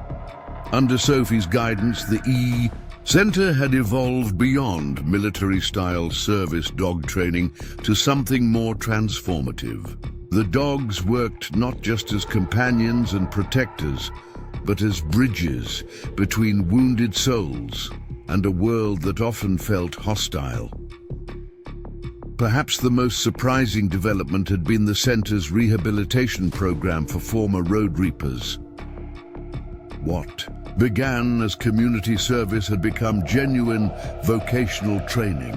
Under Wraith's reluctant leadership, former gang members learned canine handling skills that translated to legitimate employment with security firms, search and rescue teams, and even law enforcement.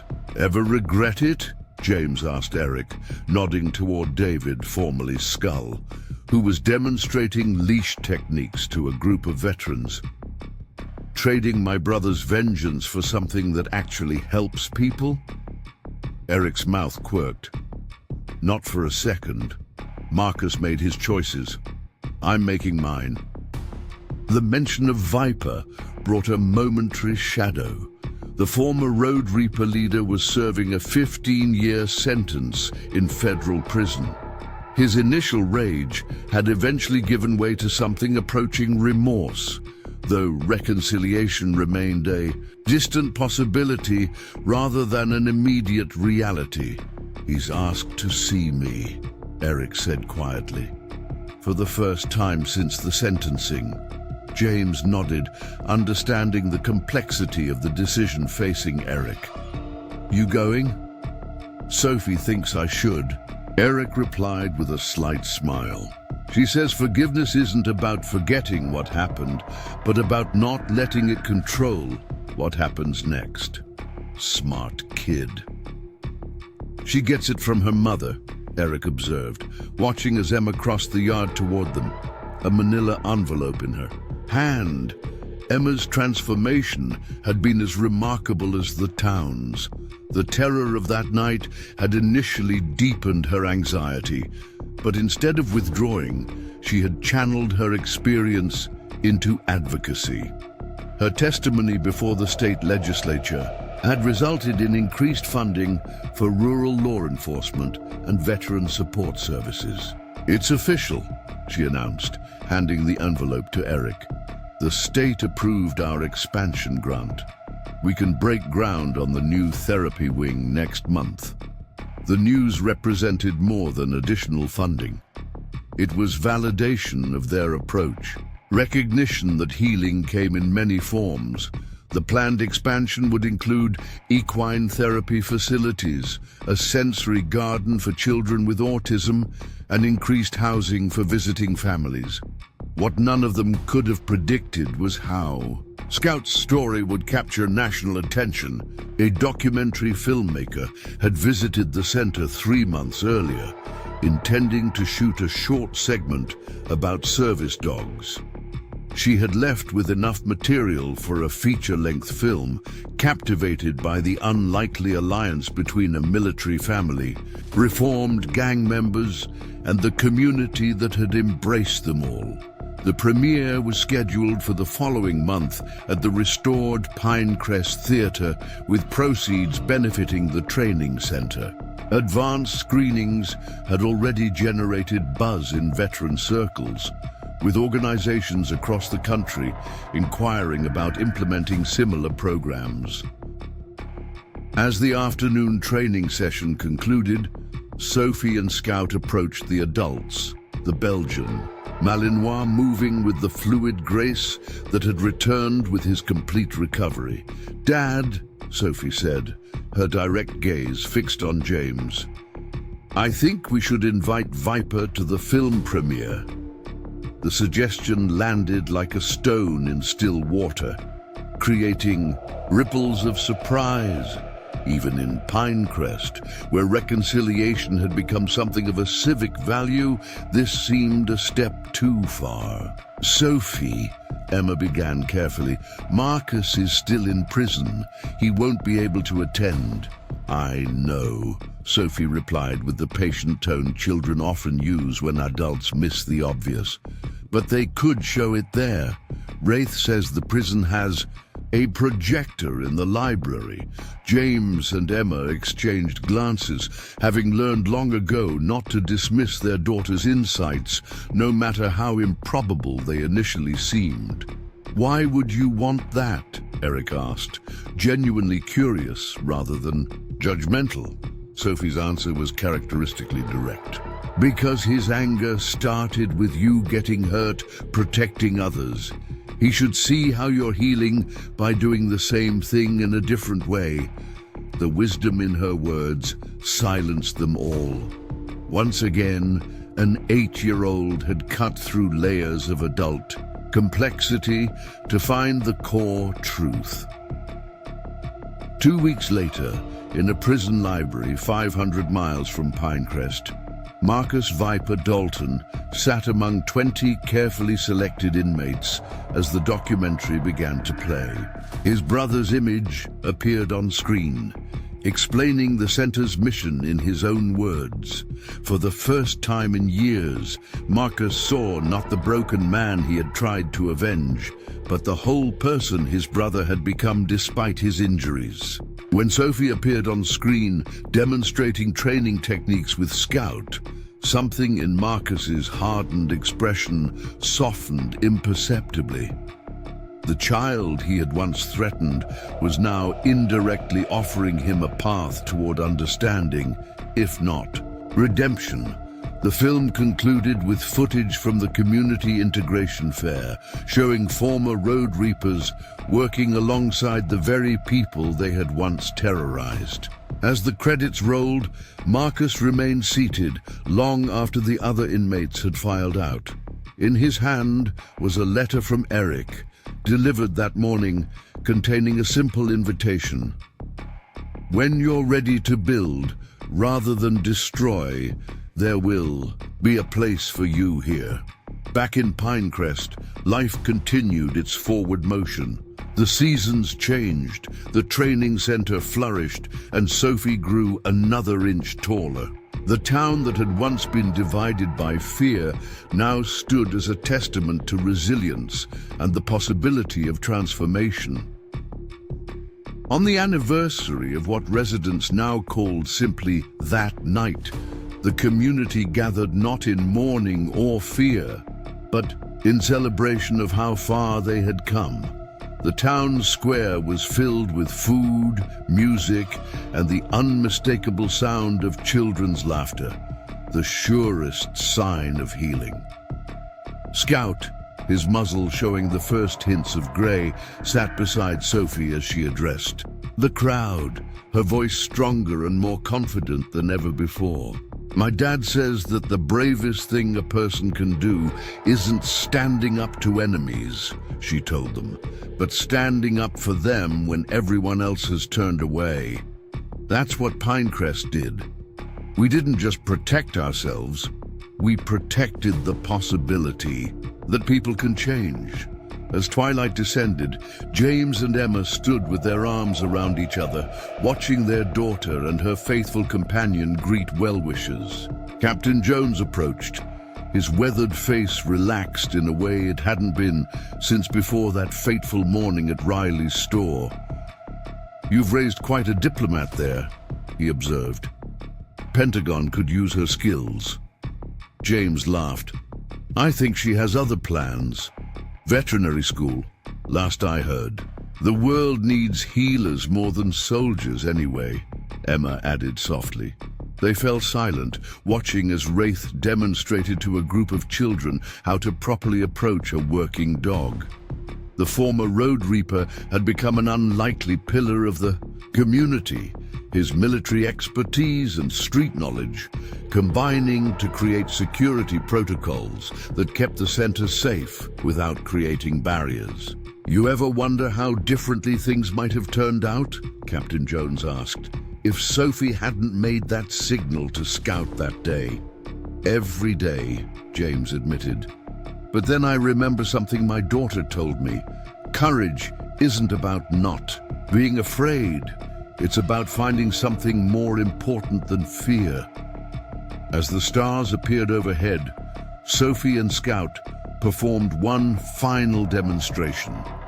A complex search and rescue scenario that showcased the Belgian Malinois' extraordinary training and the unbreakable bond between handler and dog.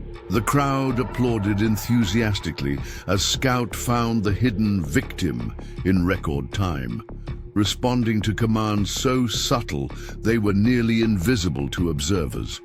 What they were witnessing wasn't just a well-trained service animal, but a living embodiment of trust, loyalty, and the healing power of unconditional love. Qualities that had transformed not just a dog and a child, but an entire community. In our own lives, we face moments when the world seems overwhelming, when misunderstandings threaten to tear apart what we hold dear. Sophie and Scout's journey reminds us that courage sometimes wears the most unexpected faces, and healing begins when we're brave enough to look beyond our pain to the connections that truly matter. If you found inspiration in this story, please hit the like button and subscribe to our channel for more tales of extraordinary courage in ordinary lives. Share in the comments which part of Sophie and Scout's journey resonated most with you, and tell us where you're watching from. Until next time, remember that even the smallest among us can create ripples of change that transform entire communities.